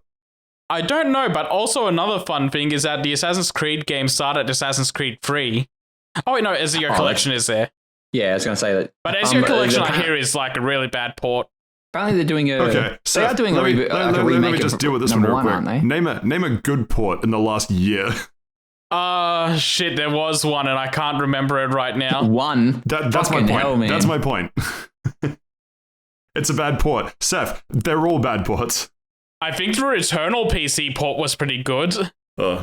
Anyway, there's a few games in here that I do rate on their own, but not the let's pay $18 a month US for the privilege.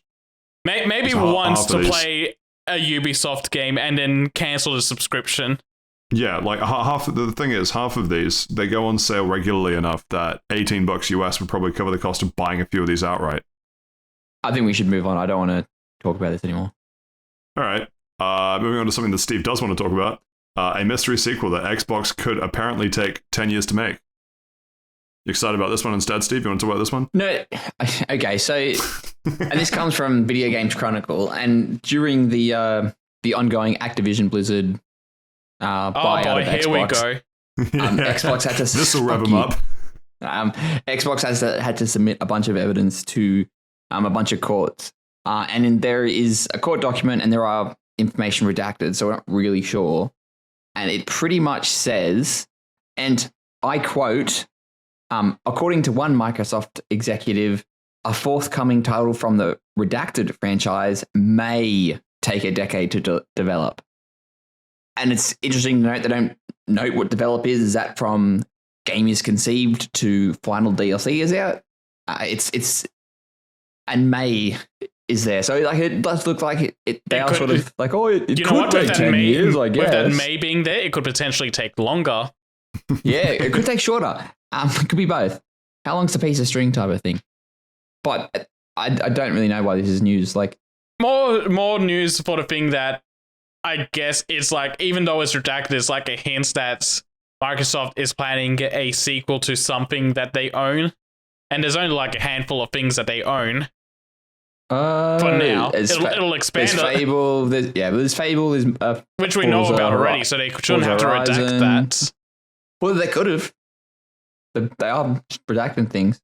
I've heard that people enjoy Fable have really bad object permanence, so maybe the redacting it is a good idea. There is no Fable sequel. There, I said it. Also, it's just hiding, bro. On this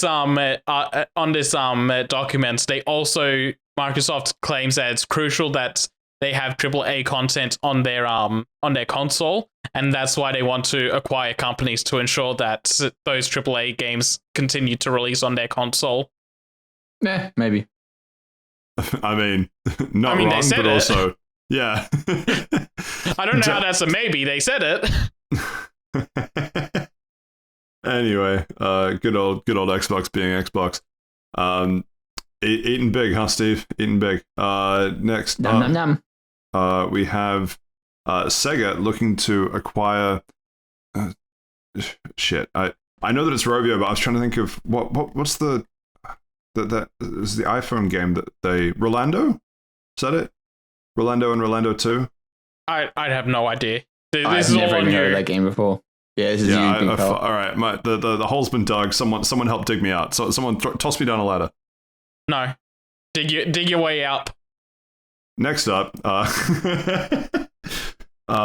it's some acquisition-y type stuff. Yeah, there's a lot of acquisitions happening this week. No, it wouldn't have been Rolando. I don't remember who that was, but it wouldn't have been. No, fucking Angry Birds. Was the other, the one everyone's more likely to have heard of. Anyway, acquisition-y things gonna acquisition. I don't really have a comment on this one. You want to hear something fun? Sure. No. The first official piece of... Right, wait, no. Steve doesn't want to hear it. Only tell me. Okay, so Patrick, you listening? Yeah. I'm listening. So La la la la la. I'm not listening. La la la la la. the first official piece of Angry Birds media to come out under the Sega acquisition is a TikTok of the red Angry Birds doing a smash or pass of other video game characters. Holy shit. Man, just when you Okay. man. Seth, I gotta level with you real quick. I do not know how to respond to that info. I have nothing to say to that. The red I Angry need some Bird time has... to process this. It's gonna take me a hot minute, I think. Really? It has pretty good taste because it said smash to both Ezio Auditore and Faja from Fire Emblem. Oh my god. Jesus. You know what? It's let's pass on. I don't think we need to talk about this. I'm very interested to see what this means for the Sonic Extended Universe. Oh, there's already been Angry Birds and Sonic crossovers in the past. I think we might have actually talked about this last week. Sonic's Cinematic Universe. Very interesting. Now I can finally throw Jim Carrey at pigs inside building structures.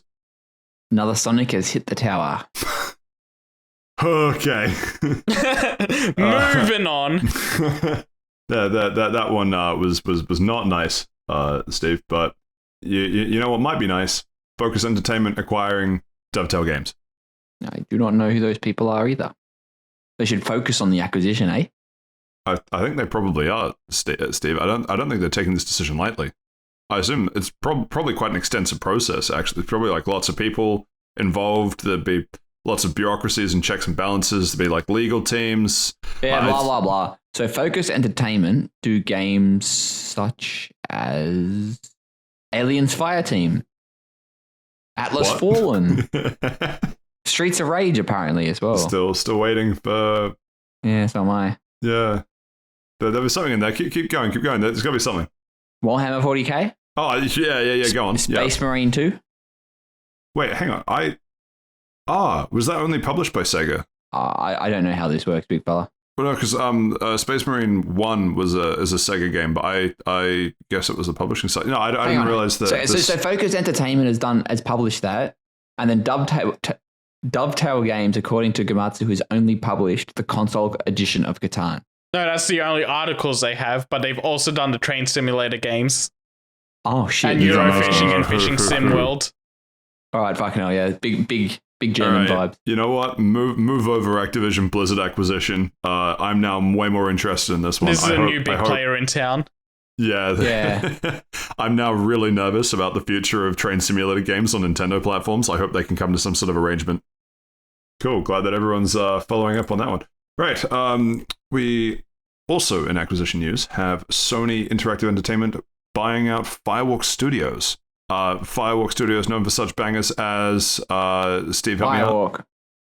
As Mr. Firewalk himself. Isn't there a game called Firewalk? No, that's Firewatch. No, you're thinking of Overwatch. They haven't released a game yet. They literally opened up, started developing a AAA multiplayer game funded by Sony, and then Sony's like, you know what? We're just going to acquire you while you do this for us.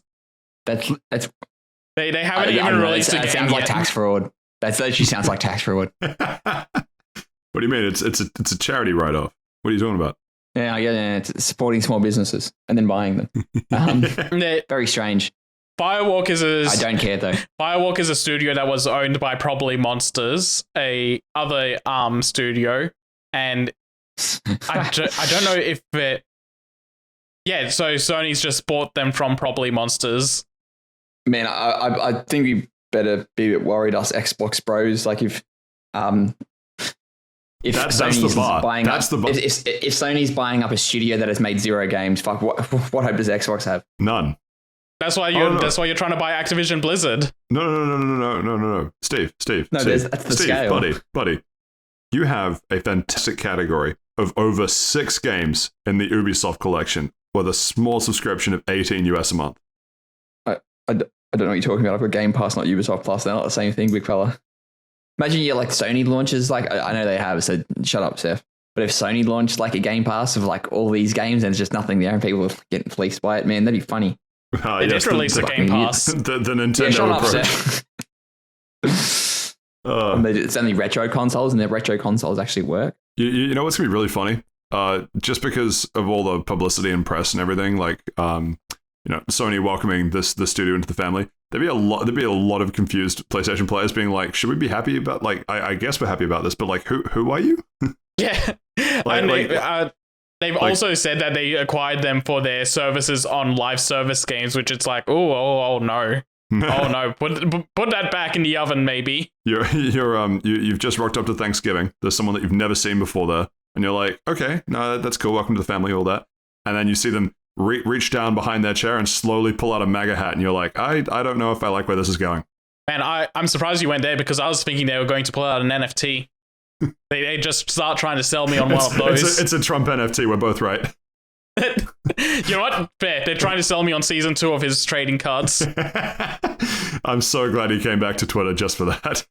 I don't think it was even Twitter. It was Instagram. Instagram, yeah. He's literally first post on Instagram. He literally could say anything what he wants. Like, oh yeah, how good I came back.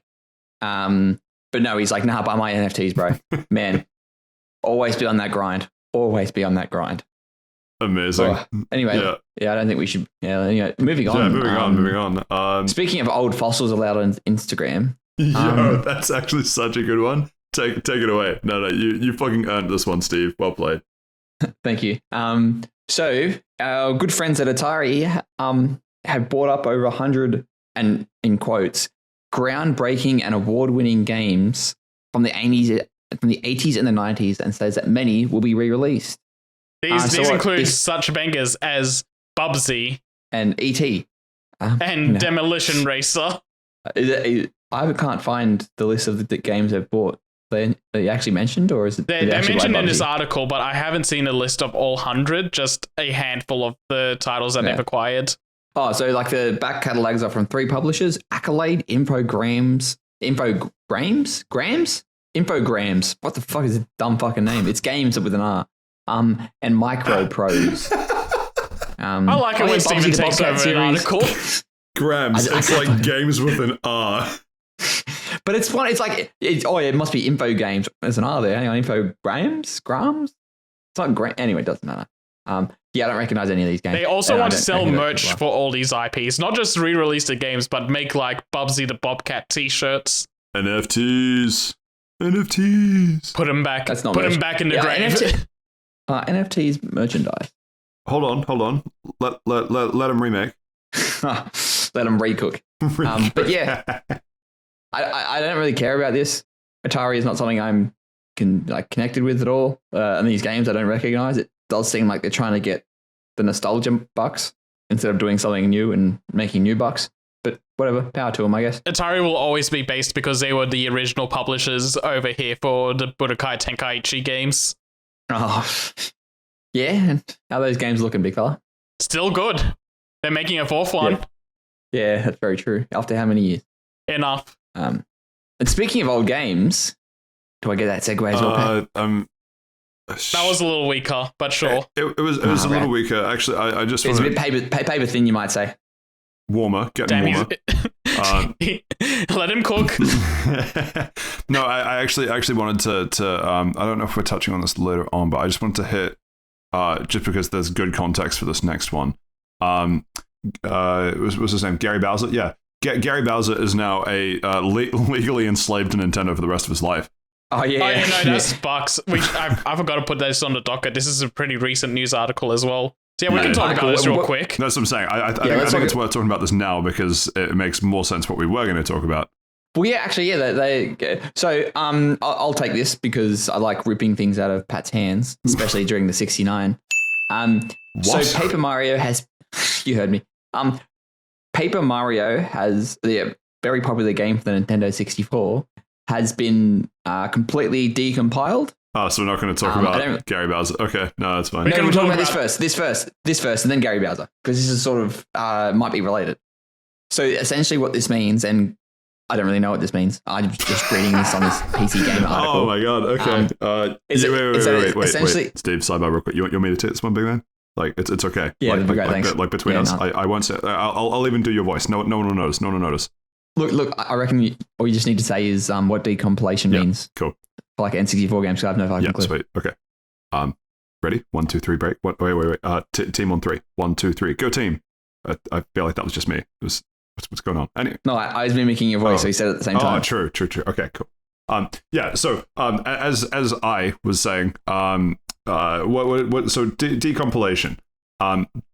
Basically, the way a lot of games are made is that people go and write a bunch of code, and then that code gets stuck into files, and it's really hard to turn those files back into code.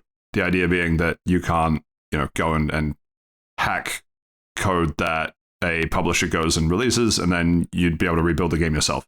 But particularly with old games where the files are small, it takes teams of exceptionally dedicated people, crazy amounts of time, but they will use a combination of tools. There's a whole bunch of different tools. We're not going to get into all the different methods they use. But basically, the idea is to turn the game that we all know and love back into the code that made the game.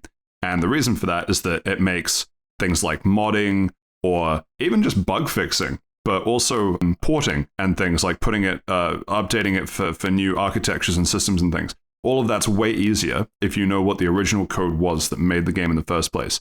So for someone to come out and announce that they've 100% decompiled a game is really good news in some sense, but it's only really, really good news if it's for an old game or a game that the company isn't going to get any more money out of by trying to sell anymore. Because if it was a recent game, it'd be bad news for the company because then, that person basically has full access to everything that the game is. Yeah, it just makes the game freeware. Basically, yeah. There's been a very cool. There's been a big job with Grand Theft Auto, which I haven't checked on the status of it, but that's been a big ongoing project for, I think it was either Vice City or Liberty City, that they are a good chunk of the way through decompiling. But they eventually want to turn Vice and Liberty City into one big Grand Theft Auto map to be updated to be able to run on latest gen systems and devices. So that'd actually be pretty cool. Yeah, exactly. So that's why they do it, is because doing things like that become possible. So anyway, that's what decompilation is. So I'm now going to take it away, me. Steve, this is where you continue talking. Oh, I thought because you were imitating me. So, oh man, I'm literally having a stroke over this. Thanks for that explanation. I still don't really think I get it, but whatever, it doesn't matter. What do you guys think? Basically, they put it down into its bare essentials to be able to make it work on current computers. Okay, very cool. But what's that different from? It doesn't matter. Let's not get into this. No. I actually want to hear what that question is. What's the difference between that? Yeah. Emulation is making your computer think it's that console and then emulating what the conditions are. A native port just means the game will just run on the PC as it is. So a emulation makes your PC taxed on trying to mimic the old console and then run the game, while this just runs the game.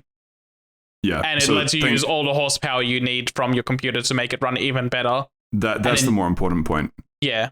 Think about it more as it's really hard to remake or remaster a game if you're running it in an emulator because you are mimicking how the game was when it came out. But if you have the code completely decompiled, you can do all the upgrades yourself to make it a first gen, no emulator needed, completely native application game, whatever you want.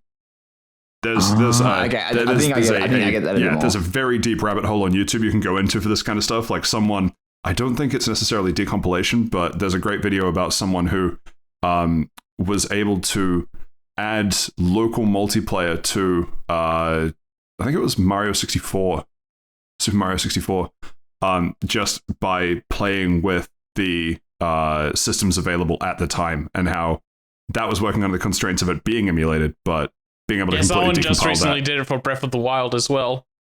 Oh yeah, and then Nintendo went and slapped Point Crow with a cease and desist for that. But anyway, so where I was going, that's cool. Paper Mario exists on the Nintendo Online server, so I'll eventually play it one day. But the real funny news is Gary Bowser. Yes, Bowser. Is a legal slave of Nintendo now. Yes, because he was part of a hacking group that was like giving out mods, and you had to pay him or something. No, not mods, ROMs. which is pretty. It's one thing to rip ROMs and put them online. It's another thing to charge people for ROMs. And that's probably the big reason why he got in trouble. And he was in jail for 12 months, and now he has to pay Nintendo, a multi-billion-dollar company. He has to pay them $14.5 million. So I'm reading part of this article, and I don't think he was selling the ROMs. It seems like he was selling hacking tools to get the ROMs and emulators and stuff. Like he was a salesperson and like a spokesperson for this hacking group and selling their tools. That's probably why they're doing it, because now, oh no, you guys are creating more ROMs. But yeah. Do you reckon he's allowed to watch the Super Mario movie? Probably has to pay a couple of times for it. He probably doesn't it want to. It comes out of the part of his paycheck Nintendo. that doesn't go to Nintendo. That's the Illumination money. It's minions all the way down. Hang on, he was in jail for 40 months. He was jailed for 40 months, but after 12 months, he was given early bail for good behavior. Yeah, and then he comes out and he's like, I'm a free man, and Nintendo's like, no. Yeah.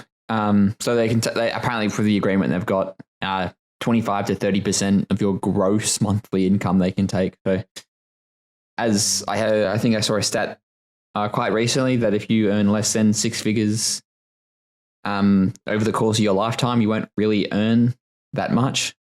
I know this dude's going to be living in poverty until he makes over six figures. Oh, yeah. Or that. Yeah, and even then, when he's on six figures, it's still going to be really fucking rough. Because that's the beauty of percentages. Very interesting. But yeah, that's all I have to say about that. I just can't believe that they finally beat Bowser like this. It wasn't through violence, it was through taxes. Capitalism truly is the true villain. I'm thinking of that clip of the Joker saying, even I'm not crazy enough to take on the IRS. Yeah. Fucking love that clip. Anyway, big win for decompilation teams, because it's very rare that this is just one person, but big win that the team working on this is able to announce that they've completely decompiled it. Stay away from Nintendo. Good luck, my friends. Don't let Nintendo catch any whiff of this. They'll bring down the hammer of justice. Good thing they didn't just write a tweet about it, eh? Yeah. You're not meant to announce these things until they're already on the internet and done. That way Nintendo can't do anything about it. Yeah, and to quickly hit the other part of the Nintendo news, when Saif brought up the multiplayer in Breath of the Wild, that has had some controversy recently, because Eric Pointcrow, as he's known online, has been slapped with 2 copyright strikes on his YouTube channel for uploading a bunch of Breath of the Wild content because it was modded, and modding games is, I'm not even sure if it's technically against, I'm not even sure if it's technically illegal, but Nintendo really doesn't like it, and obviously they've got Tears of the Kingdom coming up. I think it's against the terms of service. So no, but there's 2 different pieces of it. There's the terms of service, and then there's the creative licensing, and they work together to tell what people can or can't do. And I'm sure there's something in there that says you shouldn't do modding. But I think they're also not legally binding. Like, EULAs technically aren't legally binding. What do you mean? I read every page of that before I click accept. Do you guys not? I mean, yes, I think but I read it to know that it's not legally binding me to anything. It's like, anyway, these are all pretty words, and I understand some of them, but you can't take me to court over any of it. Yeah. Anyway, so Point Crow's in a weird spot where Nintendo has basically struck down a bunch of his videos. Some of them were modded, some of them were just vanilla gameplay content. And he's got 2 copyright strikes on his channel, so he can either appeal, which would cost him probably millions of dollars, and he might not win, or he, I don't know, whatever the option B of that scenario is, to stop making Nintendo content, pivot to something else. Yeah, who knows? But you know what they say: no one hates Nintendo fans more than Nintendo. People still give them money. Just emulate their games. Don't even buy them. Saif, you did both. You literally did both. Only for Pokemon. You are the problem and the solution. I only did it for Pokemon Arceus. I will not be buying Tears of the Kingdom because it's bullshit that he raised that price without doing anything worth it. We don't know. Let him cook. Inflation fear, baby. Don't believe me? Google. Don't do it. Don't. No. Google Legend of Zelda inflation. You know what, since I brought it up, we might as well talk about Tears of the Kingdom now. They released their third trailer. It's actually showing things that I was interested in. Like this is the type of trailer that they should have released to get people excited for the game, and I'm surprised it took this long to do it. Yeah, and it's a very heavy story trailer. It shows Link with a bit more hair. Ganon makes an appearance. Ganondorf makes the appearance, and he's voiced by Matt Mercer. Because don't forget, this game has voice acting. Yes, and Matt Mercer is such a good pick for Ganondorf. Like he's been really hungry for this role for forever. He loves Ganondorf and Legend of Zelda. Yeah. So this still makes me very exciting. Very excited. But it's not out yet. It's still 2-3 weeks away, isn't it? I think like a month. Yeah, I didn't think it was on the scale of weeks. I thought it was 12. So that's like 3 weeks. 3 weeks. Yeah, okay. Wow, 3 weeks. Yeah, no, May, but yeah, life moves at you fast, I guess. Right, yeah. I think that's basically all the Nintendo news out of the way. Is that right? I think so. There's a Pokemon thing. Might as well hit that as well. Oh yeah, I don't think that's news or whatever. What was the Pokemon thing? It was just they did a quick look at one of the Pokemon that's going to be coming into DLC.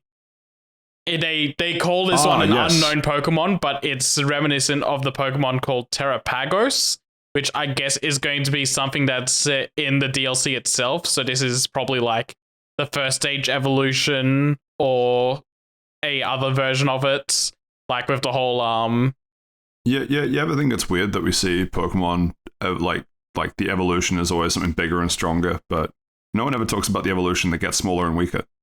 That's a de-evolution. That's sort of against it. Follow for more shower thoughts. I am in your shower. Yeah, I don't. This is like they did that thing in the first Pokemon episode. They teased Ho-Oh. Ho-Oh? Ho-Ho.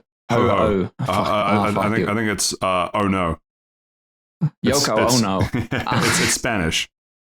But yeah, like it's looks to be a small turtle that's probably involved with terrestrialization. Yeah, and we saw in one of the DLC teaser pictures there's a big turtle that has all the typing signs on its back. Yeah. The world turtle. Yeah. Ang was right. Yeah, no, it's cute. No, it's small. Lion turtle, I was thinking of. Anyway, yeah. Cute turtle pick has been released by Nintendo. I guess Game Freak, but everyone has gone wild for it because it's a small cute turtle. Stay and tuned all of for Nintendo's crimes were forgiven. Yeah. and then they publicly executed Gary Bowser in the street. But it was a cute turtle Pokemon. It was. Plus, we know that they would never do that because then they would lose money. Next up in non-Nintendo news. Media Molecule, known for such games as Little Big Planet and others. The co-founder and studio director is departing. Yeah, no, that's sad to see that one of the founders of the company is leaving. Yeah, new project in the works, which I assume he will no longer be a part of. But yeah, Mark, we're going to miss you. Wish you the very best in your next adventure. Thank you for everything. We promise to always stay a bit weird from Siobhan. So. Yeah, sad news as always, but chances are people that depart the studio will go and create their own studio again and probably get instantly bought up by Sony, and the cycle of AAA game content continues. That it do indeed. Also on Media Molecule news, Dreams is ending its live support service on September 1st as Media Molecule shifts its focus to that exciting new projects. This is a little sad because Dreams had a lot of potential, but I never think it was realized. Yeah. It's one of those things where its creative tools were so robust and people did make really cool things with it, but it just never reached the peak of what it could be. And I think even trying to advertise what it was really made it seem confused as well to the market. It just strikes me as similar to the metaverse, with like you have all these tools and things, but like what is the collective output of having all these tools? And there hasn't been anything that I've seen in Dreams or metaverse or fucking any of these really that has really been a big driver of activity and people wanting to use these products. Like, if anything, I think some of the stuff people did in Little Big Planet 2 with, like, it was kind of like the building redstone computers in Minecraft type shit. Doing a similar version of that back in Little Big Planet 2 was crazy to me. Like, that was almost more interesting than some of the stuff I've seen from Dreams. So yeah, I don't know. It feels like it just missed the mark. Do you think this could have taken off more if it was kind of like RPG Maker, where you can take your creations and sell them as your own game on the market somewhere else, like how Undertale and Ib, I think, is a game, and other RPG Maker titles have done in the past? I think this is more of a Mario Maker type of thing. Like there's maybe not a storefront is not the right word, but like community sharing thing where they would share a bunch of things. And I've seen a couple of Dreams was something that you built from the ground up, is the thing. But that was it only the problem, existed within that Dreams thing, though. Yeah, and that's like what I mean. Do you think it could have taken off more if all those creations could be taken to their own sort of like put them on the PlayStation Store and sell them as their own small things? No, see, I don't, because me saying that what Little Big Planet did was amazing is because all of Little Big Planet 2's story mode was built out of the same creative tools that everyone else had access to. So that was the starting point. Dreams, I haven't played Dreams, so I'm saying this from like how I view it. But Dreams was an empty box with a bunch of tools, and then the developers said go nuts. But there wasn't any underpinning reason to do anything interesting in there outside of what had already been done before.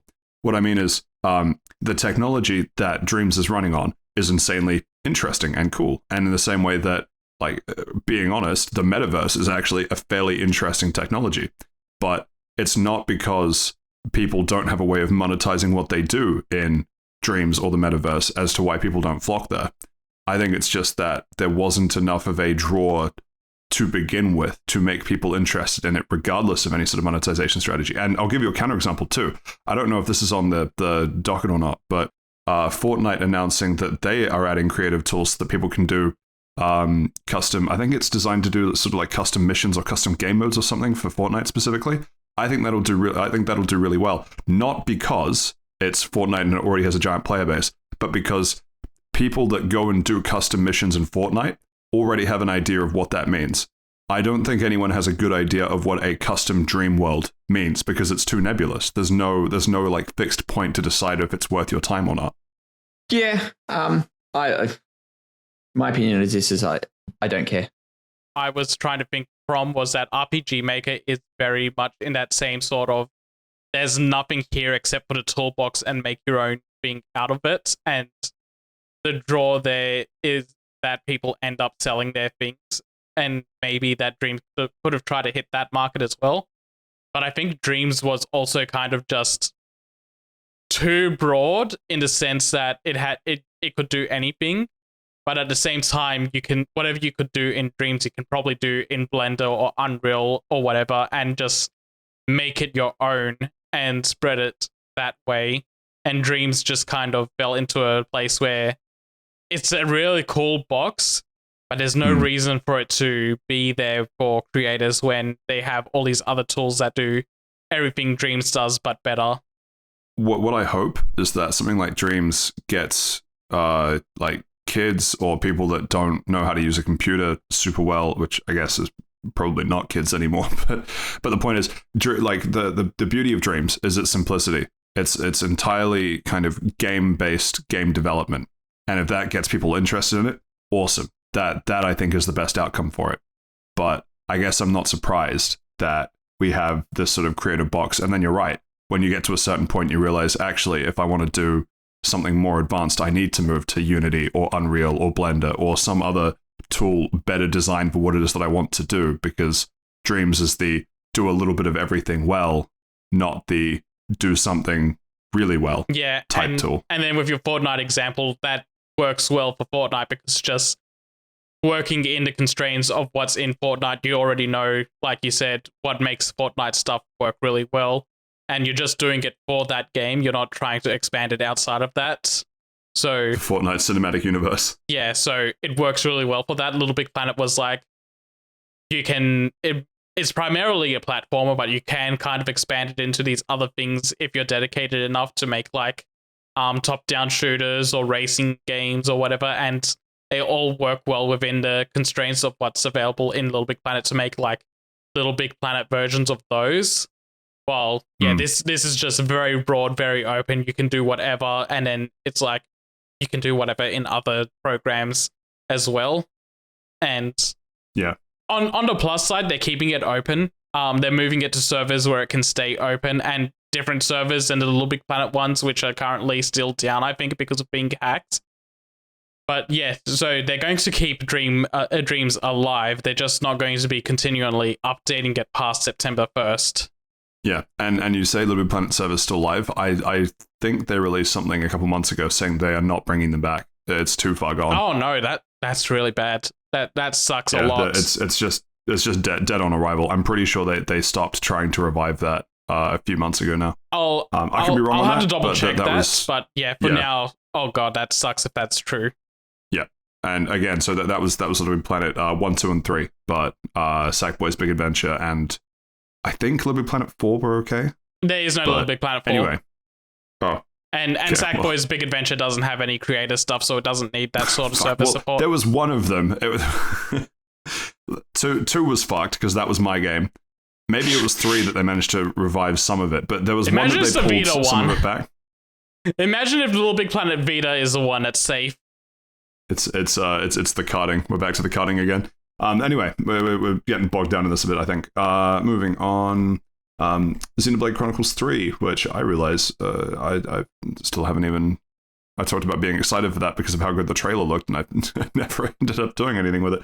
But they've announced Expansion Pass Volume 4, launching well, it'll be out by the time you listen to this, most likely, or very close.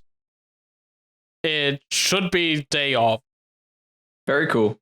Yeah, I haven't watched a trailer because I've been told it spoils a lot of stuff that's in Xenoblade Chronicles 3, but a lot of stuff that I've... What? No, nothing, never mind. It just seems like it's not related, but continue. But I've seen... I can't believe we're talking about the second best thing to come out on April 25th. What's the first best thing? This episode, dumbass. Ladies and gentlemen, we got him. Yeah.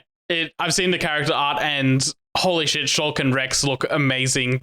I need to kneel down to Rex. I didn't believe in him before when he was in Xenoblade Chronicles 2, but he's become the ultimate Giga Chad. Fucking very strange thing to say.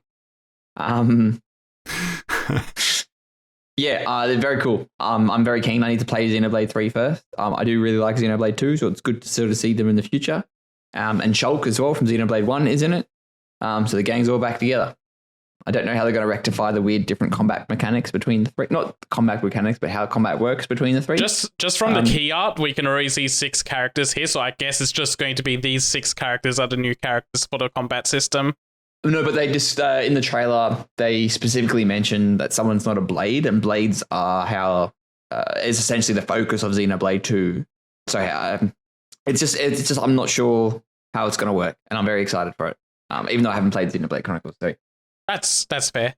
They also announced that the double pack of Para and Mithra's amiibos are going to be coming out on the 21st of July. Can't believe you got 10 jars for that, Seth. Fucking sicko. What?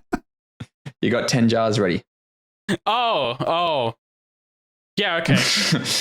I'll jam them both into the jar together, so it'll be 10 sets. I'm just going to mention as well that this is like Nintendo did sort of announce there was DLC coming, and then they sort of just like, oh yeah, the DLC's here in a week. Yeah, they just kind of shadow dropped. Common Nintendo. Yeah. Exciting times for Xenoblade Chronicles 3. Next up, we have Rocksteady doing a reverse shadow drop for Suicide Squad. A light drop, if you would. A mic drop. Where Kill the Justice League was due to come out May 20... was that 6th? Yeah, May 26th. Jeez. just over a month away. And they decided, you know what? We saw how Cyberpunk 2077 went. Let's just delay it till nearly a year from now. Yeah, do you think they did this because of fan backlash from that absolute state of play? I think it's because they realized that fans really didn't like giving characters human teeth. You know what? That's fair. That is very fair. Yeah, they obviously the feedback they got in the last couple of months about the battle pass. Way too hard at the edge of that. I'm sorry. Yeah. It's probably a whole number of things, but the bit that I think is most interesting is that we're currently at, I guess, from when they made the announcement, let's say 6 weeks, 5-6 weeks away from when it would have been released, to make the decision to delay not just by 6 months for polish, but by like sort of 9-ish months to I'm not even sure. Like they say to kind of for work to take the time needed to work on getting the game to be the best quality experience for players. That seems like they need to make some pretty fundamental changes to the game for them to need that many months. And do you think that's enough time to completely rework or to rip out the live service aspects? No. I don't know. Let's let them cook. Don't forget when the first Halo Infinite trailer showed in 2019, 2020, and they had that Craig thing in it, and hi there, and they pretty much said, you know what, put it back. That's not ready. And then Microsoft did put it back. So I think it might be.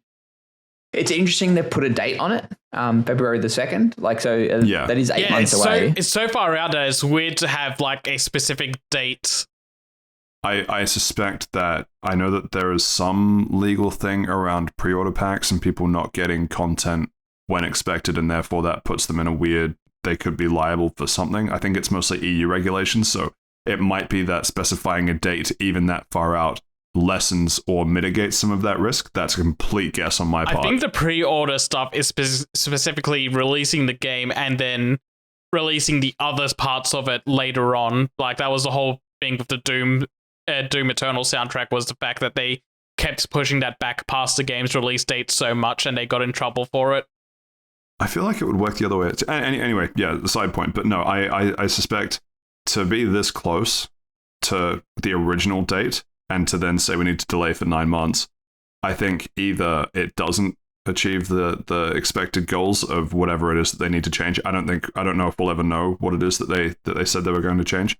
But more concerningly, I suspect that all of the devs are going to have a really shitty time between now and February 2nd, just because I'd be shocked if they gave themselves that much time and it was a leisurely, let's just change a couple bits here and there and fix it up and shove it out in February.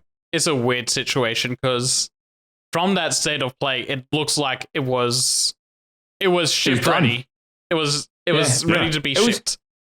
And it was supposed to come out May 26th. That's a month away. They were ready. They were probably very close to pulling the trigger on printing discs. I feel like they were right on the edge of going gold, and then they're like, you know what? No, the backlash we got is that severe. We need to do something. And honestly, I don't know what they could do in that time, because a lot of the complaints was well, all the characters are just using guns and that's kind of shitty. So do you have enough time to make King Shark into a big beast of a brute character? I don't think so. No. And then the live service aspect is do you have time to rip all of that out or rework? And it's I don't think so. Maybe you can rip out the multiple currencies and turn it into one currency, but that's about it, maybe. Yeah, I feel really bad for the developers caught in the crossfire here, but in terms of what that game looked like and how proud everyone was of that being the game that they wanted to release, I'm kind of glad that it got that much backlash, honestly. I'm kind of sick of seeing that sort of game just year in, year out. Oh, look at this. This is amazing. This will be the best thing ever. Yeah, and it comes out and it's the definition of mid, the Avengers game, Anthem, Outriders to an extent. Babylon's Fall. We don't talk about that one. Yeah, there are so many examples of this going wrong. I kind of wish that it did release and get that treatment, though.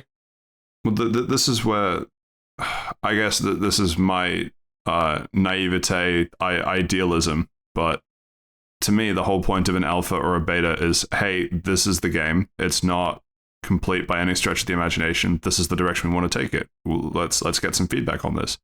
And it seems like so many companies go, if you pre-order the game, then we stick you in the beta, and the beta basically doesn't change anything because they're just using it as like early access, beta testing the servers. To me, this sort of I guess from the development side of it, this sort of thing pisses me off because so many times companies look at the market and they go, let's put a shitty definition of mid live service, not cash grab, but like just like definition of mid.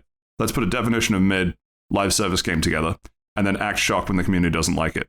It seems like there are very easy ways nowadays to figure out, hey, how do we make sure that this doesn't happen? Babylon's Fall did it the wrong way, where they released it and said, oh shit, let's survey the player base and see what they would rather have us do. But it's just like, guys, these are the same companies that drop beta after beta or alpha after alpha, network testing things and saying that they want to get community feedback about things, but then community feedback when it's bad is often saying we need these things fixed, and the company goes, yeah, point noted, and then ship it anyway. Yeah, I don't know. It's frustrating. I'm glad that someone's eating shit. I'm just really worried that it's the developers in this case. Don't forget though, this isn't the first aspect of them eating shit. Like the Avengers game, Babylon's Fall. There are a lot more. There are only failures in this space. Like the example of a game as a service game. Name me two. What was the Arkham Knights? Arkham Knights is another one. Same Arkham Knights as well. Same category. That probably came out with a bit more. I didn't think that had like game as a service type. It didn't, but aspect, it had elements that very much makes it look like it was going to be a live service game, and then it got ripped out at the last second. But all the elements are still in the game. Anyway, I can't even think of a game that's done this correctly. Like, does everybody just try to catch lightning in a bottle and just everybody just keep getting struck by it? Everyone wants their own Destiny, but even Destiny isn't that hot of a commodity, honestly. I wouldn't call Destiny though. Like, I call that closer to a. Destiny is doing well. MMO. It's still kind of a live service game, even though they wouldn't want to label it as one or label it as an MMO. But it is in that space technically, and everyone wants their own version of that. Destiny feels like it's just getting by. It's not doing huge gangbuster success numbers like everyone wants to believe it is. And everyone's trying to chase that trend and then falling on their face when it's not working. And it's... Yeah. I don't know why they keep trying. And it's also the fatigue, right? Like you're right in terms of them keeping trying. But we talked about, I don't remember which episode we talked about this on, but someone pointing out like, why is it that people have such an aversion to people announcing mobile games? Why the fuck do you think? Yeah. Because every fucking mobile game is the same. Like, it has the same shitty monetary practices. It has the same shitty kind of effort in terms of where the game is. That when someone announces, hey, we're doing a mobile game, oh, great. I can, without knowing anything about your game, guess what 60% of it is going to be, or what 60% of it is going to be intended to be. And then we see, a game like this come around, and you're like, wow, this is on the back of every other definition of mid live service attempted game for the past couple of years. No wonder there's an aversion to it. And then the community goes, hey, we don't want this. We want to change. Like, no one in the community wants games to fail, because failing games just fucks with the community. But the problem is the community goes, hey, we want we want these things changed, and everyone thinks they know what's best. And then we get into this weird state of them saying, no, we just need a little more time to polish it. It's dead. It's dead. It's like, unless you fucking No Man's Sky it and somehow manage to pull it back from the absolute brink later on. And even then, No Man's Sky took multiple years to get into the state where it was finally at the level where people enjoyed it. It's all of that, but it's like think, because I'm looking at this and I'm looking at how Anthem went, where let's say they don't announce the delay, they release it May 26th, it comes out, everyone goes, this is probably has some parts of it that are going for it well, I'm sure, not all the game is definition of mid, but people play it. They go, I finished the game. That's the definition of mid. I'm moving on. And the developers look at that and they go, oh, let's just pull it down for a bit and rejig it because this was supposed to be the live service game that we would be running the next sort of 2 to 5 years of the studio on. They never recover. Anthem didn't come back. Artifact didn't come back. So many other games where they say we just need a little bit more time to tweak it. Don't come back. There are rare examples that do. Cyberpunk came back. Yeah. No Man's Sky came back, but they are not the norm. It's very hard. It's harder to salvage a multiplayer game like an Anthem than it is to salvage a single player game like Cyberpunk. Like when you're salvaging Cyberpunk or No Man's Sky, you're fixing bugs or putting in a lot more content. Yeah, you're fixing bugs. You're right. You're fixing things bugs. like Anthem is always that example where it's like, was it EA or BioWare? EA is a publisher. They were very close to rebooting that game, and then decided, fuck it. The rumor was that apparently they went into a board meeting. They had all the cards on the table, and you're like, know what? This isn't worth it. Like, see you later. Let's pull the plug. And it's a shame. Like that. Yeah. I did play that Anthem game. I did pay $4 or something for it, or I got it for. No. When I got my, I paid $4 for it. No. It's even worse than that. Ringing endorsement from Steve. No, it's actually even worse than that because when I got my Xbox One X, I literally it came with one game. And I can't remember. I think it was like Forza Horizon 5 or whichever one was at the time. 4, no, 3. I don't know. It doesn't matter. And I was always like, oh, do you want like a copy of Anthem? And I'm like, oh, how much is it? He's like, no, like we just have boxes of this and we can't sell them, so I'm just giving them away. And I'm like, yeah, sure, I'll take it. And I'm like, as I was walking out, I was like, how grim does it have to be for them to be giving out a game just because JB Hi-Fi had crates of them out the back? And I played it. It wasn't bad.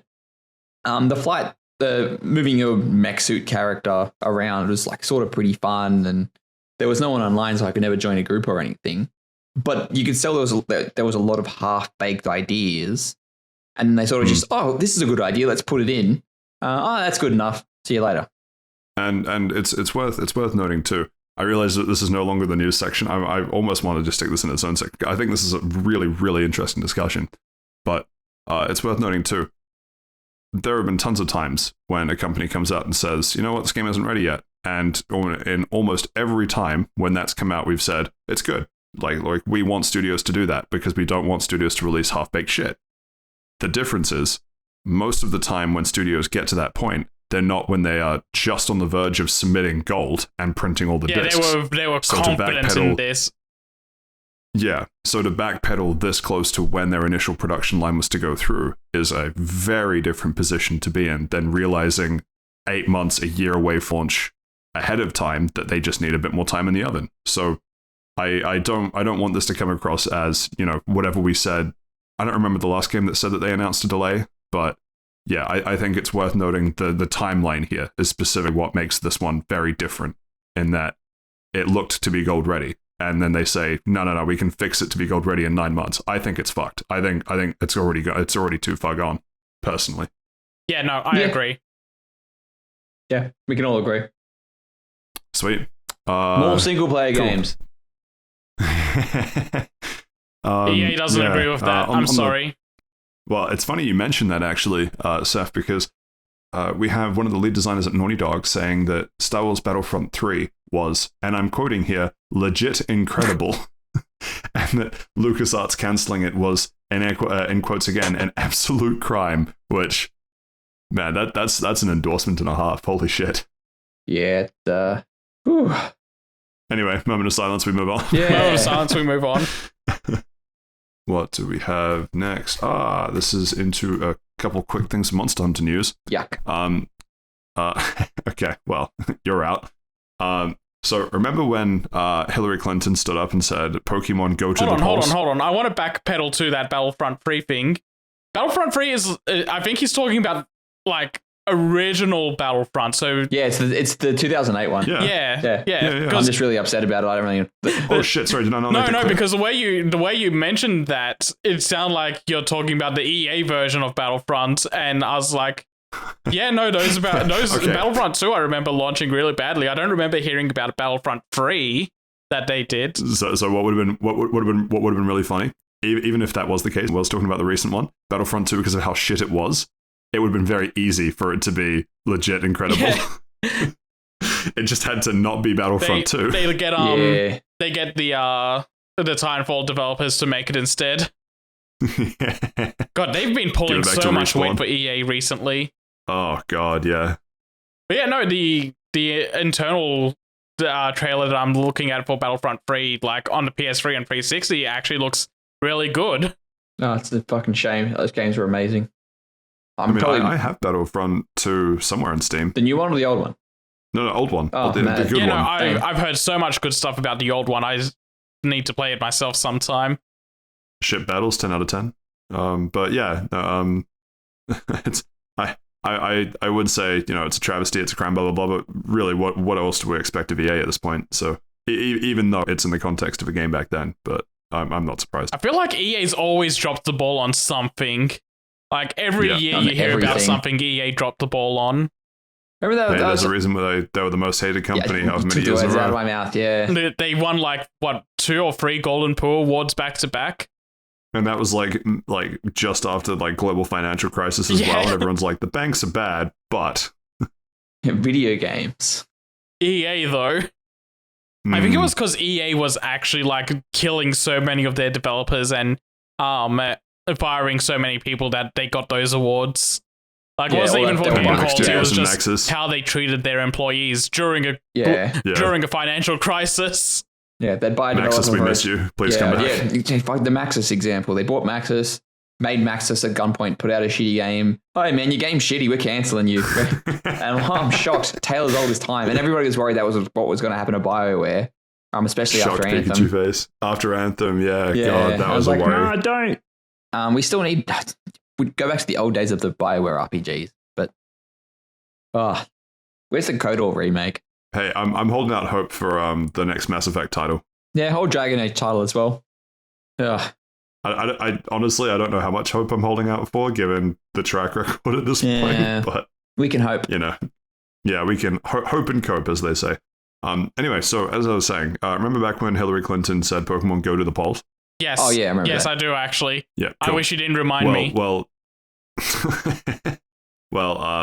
turns out there's been a patch for that, and for the next election, she or any other person trying to remain relevant of your choice can now say, Monster Hunter, now go vote. I get it. Because Niantic is making a Monster Hunter game similar to Pokemon Go. Yeah, there we go, yeah. Those extra reading comprehension lessons really coming in clutch for you there, Seth, aren't they? No, I'm trying to get rid of all my ums and ahs. It's not working very well. But yeah, so this was, there we go, I just did 2 or 3 in a row. This is about Niantic, the makers of Pokemon Go, as well as just general AR technology for phones, partnering up with Capcom to produce a Monster Hunter style version, which I have signed up to the closed beta for. I have no idea if I'll get in. I hope I do. I also signed up for it. This looks to be reasonably fun. The main concern I have, based on the trailer, is that the combat is very Monster Hunter-y, but there seems to be a lot of dodging and evading, which I don't know if anyone else has been doing raids for Pokemon Go or anything. I don't know if it's better now, but back when I used to do them, the whole dodge mechanic in Pokemon was just shithouse. Oh, 100%, yeah. You could swipe or do whatever you wanted in your phone, and in the middle of a battle, it would not care. And I really hope that's not the case here, because if it is, this will be a very short-lived app on my phone. At this point, at least, very, very excited, very curious. As much as I'd like to have another in-depth discussion on an episode that's very close to approaching 3 hours, I don't think Monster Hunter should be made into a game like this. Like the hold on, let them cook, I can only take you so far. Like the Harry Potter one, closed. Transformers one, didn't even release. The Pikmin one's apparently not doing too bad. It seems like they, to use an analogy I already used before, they caught lightning in a bottle with Pokemon Go, and they're trying to replicate it, and they're getting fuck all.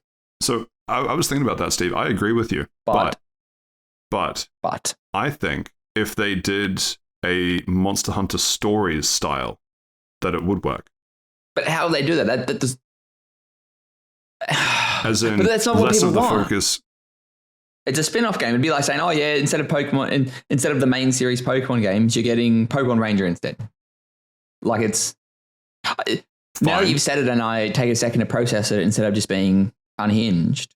That does make a lot more sense, actually. Like you find the monster's egg and you raise them. It could be all right. Yes. But that's essentially Pokemon. Monster Hunter Stories 2 is Pokemon. Yes. Like, why do you think I think that it works so well on phone? Yeah, all right. Right, now that I'm processing it and taking a breath and not just being... Yeah. Let me give you the alternate. They release regular vanilla Monster Hunter on phone. It goes terribly because it's really hard to say dodge, for example, on phone. People don't play it. Now we have nothing. I'd rather have something than nothing. And also worth calling out, apparently, I only discovered this a few months ago, there was actually a fully fledged Monster Hunter mobile app only available in Japan that looked absolutely sick. Like full sort of native Monster Hunter experience on your phone, including multiplayer. Looked amazing, and they retired it. I think we might have even talked about it when they did finally retire it, but reason number 4,000 of why I think Japan is better than than just most places in general. They just have shit like this. Why it was geo-locked, no idea. But anyway, that's all I really want to say about Monster Hunter now. I'm keen to at least see it, but yeah, no, what Steven said is right. I think they've it's one of those things where it's not Niantic doing it. I feel it's like they were hired guns to do Pokemon Go, and everyone loved that, and it's made bank, and now all these developers are coming to Niantic and going, hey, can you do that for us? And they're like, we'll give it a go. We can try. We're plucky and we've got spirit. Yeah, no, I agree. And the chaser for the Monster Hunter news, Sunbreak Title Update 5 launched yesterday. I don't know what I'm still doing talking to you fucks, but the cliff notes, we have Amatsu rejoining. Amatsu is the Tempest Elder Dragon, which was an absolute pain in the ass in Monster Hunter Generations, so cannot wait to have a showdown with that thing again. Just looking at screenshots, it looks like it's going to be a pain in the ass. Oh, yeah. What has been terrifying is that the trailer that they have released for Title Update 5, oftentimes they spend a little bit of time talking about the monster that you're fighting. Almost the whole trailer is talking about fighting an Amatsu, so this is definitely a big bad Elder Dragon, not just a variant or a regular kind of mild annoyance monster that they're introducing as part of the title update. So yeah, I'm legitimately scared of trying to fight an Amatsu solo. We'll see how that goes. I assume it'll be scaled for multiplayer. I'll give it a go anyway. And then Risen Shigaru Magala, which I'm really looking forward to as a fight because I really, really enjoy Shigaru Magala fights. And then a bunch of other sort of quality of life bits. Quests now go up to 300, which is terrifying because, as I say every time we talk about this, I play it mostly solo, and my highest quest rank is 92 or 93, I think. And that's already getting up there in terms of like effort to reward for how difficult level 92 fights are. Because, a reminder, at one stage the cap was 100. And now they've tripled it across these free title updates. Yeah, that's kind of insane, actually. And then the final thing, they hinted at at a new variant coming as part of the June update, which will be the final update. I don't know if they're doing one for May. I'm not sure about whether there's a May update or not, but we have a hint as to what the final monster is going to be in June. My first order guess is that it'll be a variant of something like Fatalis, because that seems like the only fitting way to end what's a fantastic rotation of DLC through Capcom. Thank you very much, Capcom, for free DLC. Love your work. Please this is how you do a live service game correctly. True. Hang on now. And while I'm thinking about it, actually, my guess will be that. Wait, was Malzeno... Shit, was Malzeno base or Sunbreak? I think Malzeno was Sunbreak. Yeah, Vampire Dragon was Sunbreak. Yeah, cool. Malzeno was Sunbreak. I suspect the new variant will be a Malzeno variant, and that'll be the final one that they do as the monster for Sunbreak. That'll be their cat monster. Heard it here first, but that is my prediction. Yeah, I could see that happening since Worlds... near the end added added the Crystal no Gigante. Or was that in Iceborne Vanilla? There was no Crystal no Gigante. I have no clue what you guys are There doing. was a no Gigante variant at some point. There was not Alpha, but Arch-Tempered. There was Arch-Tempered no Gigante. But that was base world. No, I know they added a variant in Iceborne. Oh, Ruinous no Gigante. That's what you're thinking of. That most likely, yes. Yes, yeah, and that was Iceborne. Yes, but was you're that right. Iceborne Vanilla or was that an update? That was part of the. That was base Iceborne, I'm pretty sure, because the final. Yeah, it leads into the final boss. No, that was definitely base because. Yes, because that you had to be roughly hunter rank 60 to 80. But the final stuff that they added via DLC, which was things like the one that walled Josh, which we always wound him up about. It's the monster. It's the one that I never fight that often. How would we know that? The the big bad elemental dragon at the end of Monster Hunter 3. The one that has the DPS check by instantly killing you if you did enough damage to it in Iceborne. What the fuck kind of dumbass monster is that? Yeah. Oh, I'm beating the monster. Hang on a second. No, you are beating me. That's it. Instant KO. Get fucked. Bullshit. I know a lot of RPG games have bosses that just have DPS checks to go, oh, you didn't do enough damage, wipe. Very strange. Shoot. I need to find the name of this because it's really bugging me. It's good content. No, Elatrion. I'm pretty sure it was Elatrion. I literally just saw its name on the Monster Hunter Iceborne website. Elatrion and Frostfang Barrier were in version 14.0. Elatrion is the one I was thinking of. Yeah, cool. So Elatrion was the DPS check, and then into Fatalis, which was the greatest way that they could have ended Iceborne because it was also the greatest armor set. It was a whole big picturesque fight. Capcom nailed how to finish the continual updating of Iceborne. They did it perfectly, like just straight perfectly with how they introduced Fatalis, and that was the end of Iceborne, and therefore the end of Monster Hunter World. I really hope Capcom does something similar with Sunbreak. I suspect it will be the variant of Malzeno, so it won't be the same fan service as Fatalis. As I say, you heard it here first. I'm good to move on. Anything final from you, Seth? No, that's all for me. I haven't played Rise in so long that I don't know if I'll actually ever come back to these free updates. I might just wait for the next Monster Hunter game because I feel like once I start this, I'll be burnt out by the time the next game's coming out. Really hurts me that you would say that. We can skip over Tears of the Kingdom because we already talked about that. That was the story trailer.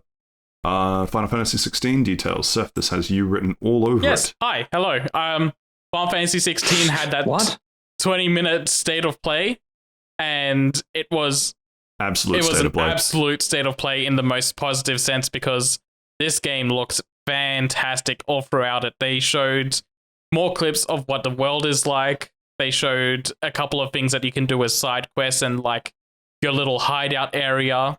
A few things from these were already in the PAX stuff I talked about last month, but they kind of expanded on them a little more, showing like what the training mode, arcade mode would look like. Some of the characters you'll interact with, one of them literally being named Mid. Mid. When did you get back? They showed off more of the combat system and some new summons that we haven't seen before. Like they finally showed off some Shiva gameplay, and they capped off with like this really big trailer of the Icon versus Icon battles and how intense they get, matching up with things like Asura's Wrath and other massive spectacle games. And yeah, if this doesn't win Game of the Year, I'm going to be very surprised. Game's not out yet. I have eyes to be able to judge things. Well, I mean, you're the biggest right. Okay, first, nice. Second, the biggest contender for Game of the Year has been pushed back to February next year. So I think you got a shot. Starfield's out this year as well. Don't forget. RE4 is also out right now, and Spider-Man's coming out like September to November. You haven't played RE4, but watch them put Ragnarok back in here for round 2 of Game of the Year as well. Yeah, this is a very contentious year for Game of the Year, but I do feel like 16 is a very... The year's not started. What do you mean? The year hasn't started yet. Let them cook. We're 4 months into the year, almost onto the 5th. The year started 4 months ago. Yeah, I'm saying let him cook. But yeah, no, this is a stacked year anyway. RE4, Tears of the Kingdom, 16, Starfield if you're into that. Yeah, all right. Very keen. I just recommend going to go watch this because there's so much stuff here. We've already been talking a lot, and I just don't want to do a play-by-play of what they showed. But everything they showed is really fucking good. The music is fantastic all throughout the presentation, and just it seems like this presentation sold a lot of people on the game. And I can leave this state of play going, yep, I don't need to see anything else with Final Fantasy 16. I'm absolutely sold on this game. Yeah, cool. Speaking of not wanting to go through a play-by-play of everything that they talked about, does anyone have the Spark Notes version of what they found interesting in Nintendo's April 2023 Indie I thought World Rift of the Showcase? Necrodancer looks neat, but Yes, but the big thing for me is that they put a release date out for Bomb Rush Cyberpunk. Bomb Rush Cyberpunk, baby! It's coming out 18th of August. I am so down for that game. Yes, that is very cool. For those that don't know, I don't believe we've spoken about on this because news has been non-existent. That game is a spiritual successor to Jet Set Radio, and hopefully it takes inspiration from Jet Set Radio Future. I believe it's taking inspiration from Future. Fantastic, amazing game. I think they also got the composer for the Jet Set Radio games to come in and do music for this game. Hideki Naguma, they do. He's in. That first trailer they released like 2 years ago had a backtrack that was made by him and confirmed. That's right, it did. Like from day one, they said, "Yep, we just got him."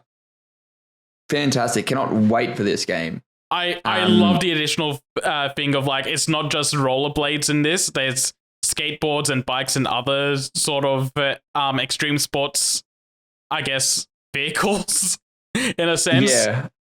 I don't think they officially announced any other versions.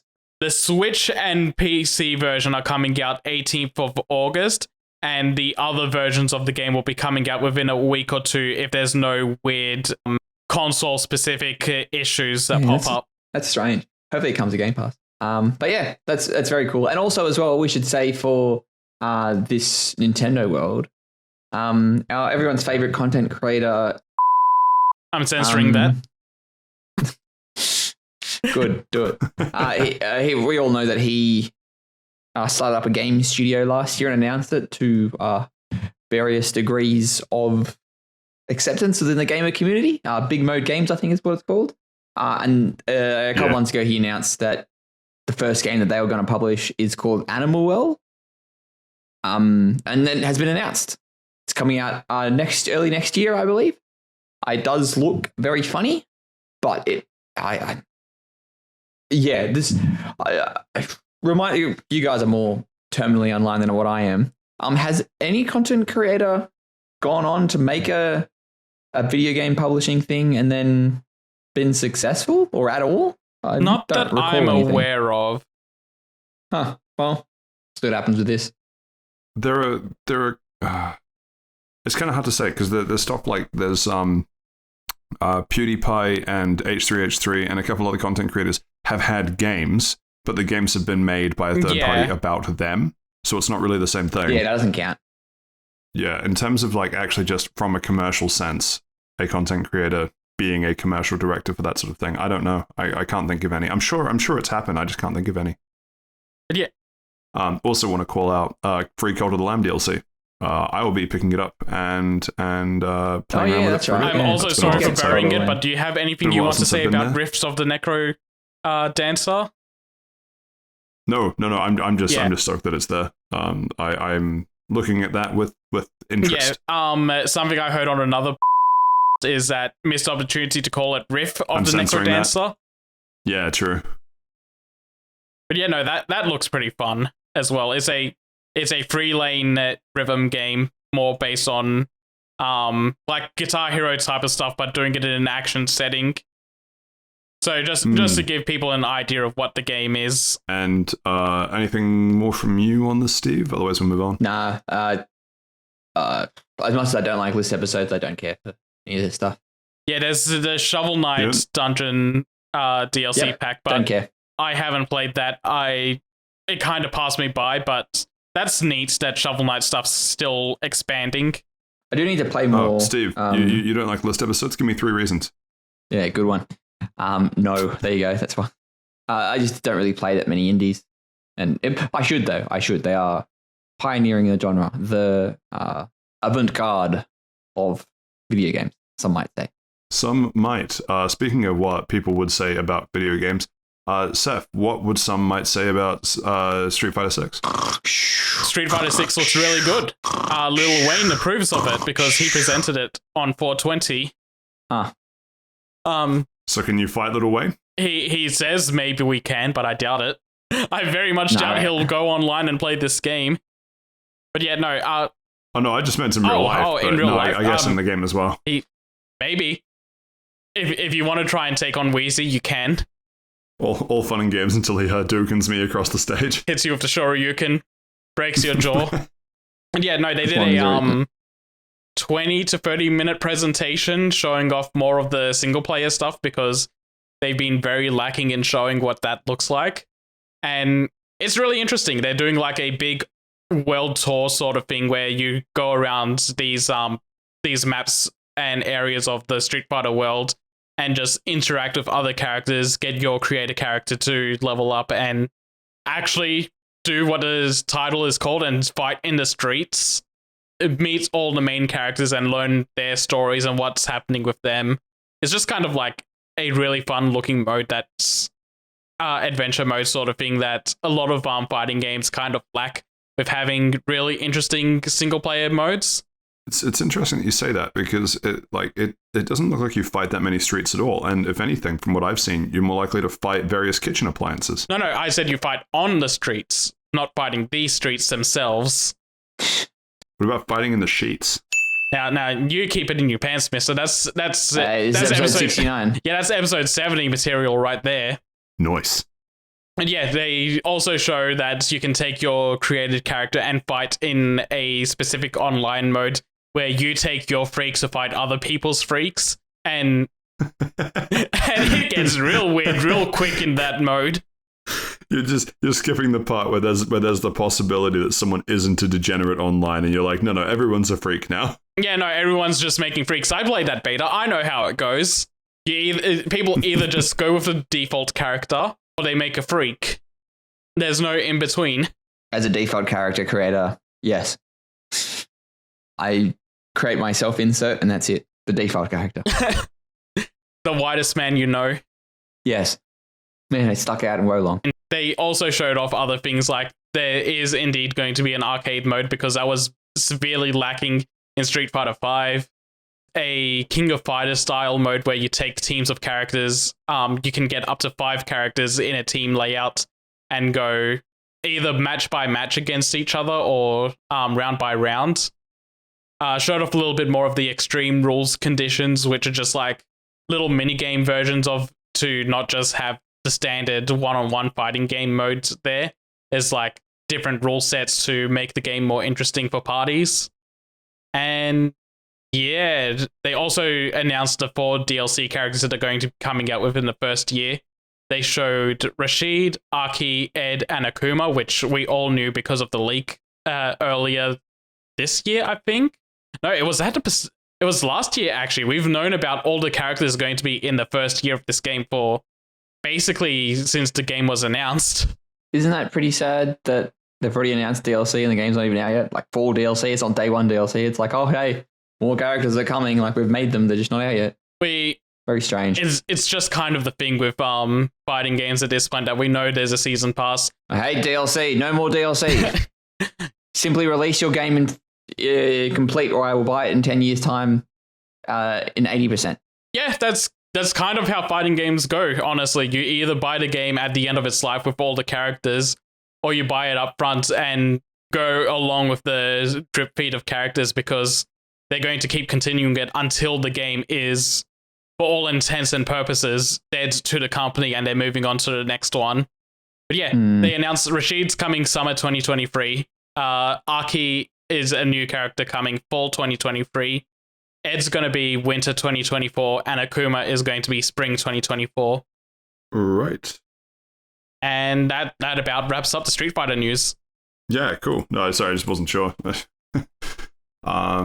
Well, sorry. One more thing. Right, Saif. Me. Come on, man. You literally should have just muted his mic. I even gave you the couple seconds of pause as well for this specific thing. I know, it slips my mind. There's a demo out right now where you can play a little bit of the adventure mode, and there's also a brief offline mode, but the only characters available to play offline are Luke and Ryu. And that's it. For real this time, that's it.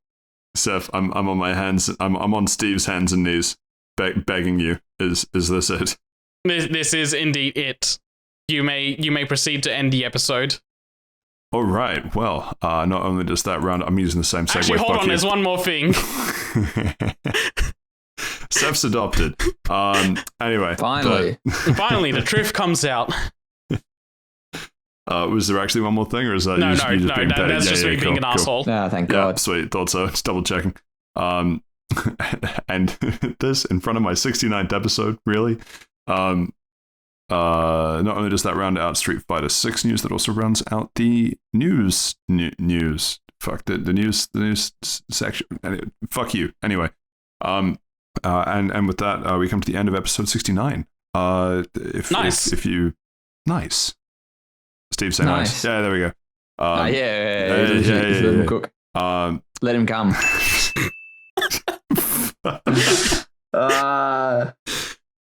Oh boy. I couldn't help it. If you have enjoyed listening to, feel free to give us a like, a follow, a subscription if you can on your podcast platform of choice. It really helps us out and brings us one step closer to being the preferred Krispy Kreme sponsored, but probably not on like a legal basis. Podcast. You really want a donut glazed? I just nice. Krispy Kreme sponsored podcast for gaming and pop culture content. You're also free to get in touch. We read all comments and questions, specifically the ones that personally attack Steve. Those are the ones that Seth and I laugh about. Feel free to get in touch. We're on. Don't worry, we've Facebook. never put them on the docket just to spare your feelings, but we see them and laugh about them behind your back. Yeah, no, there's several group chats.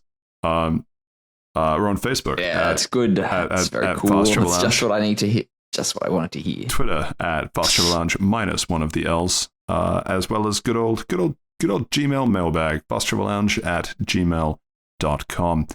But I don't think we're going to end up cliffhangering episode 70. God, this episode's gone on for a while. So, thank you for listening. And until then, until next time, I've been Patrick. I've been joined by Seth and Steve. Thank you so much for listening, and we'll catch you next time. Goodbye. Happy birthday, Safe Sex. Don't be silly, wrap your willy.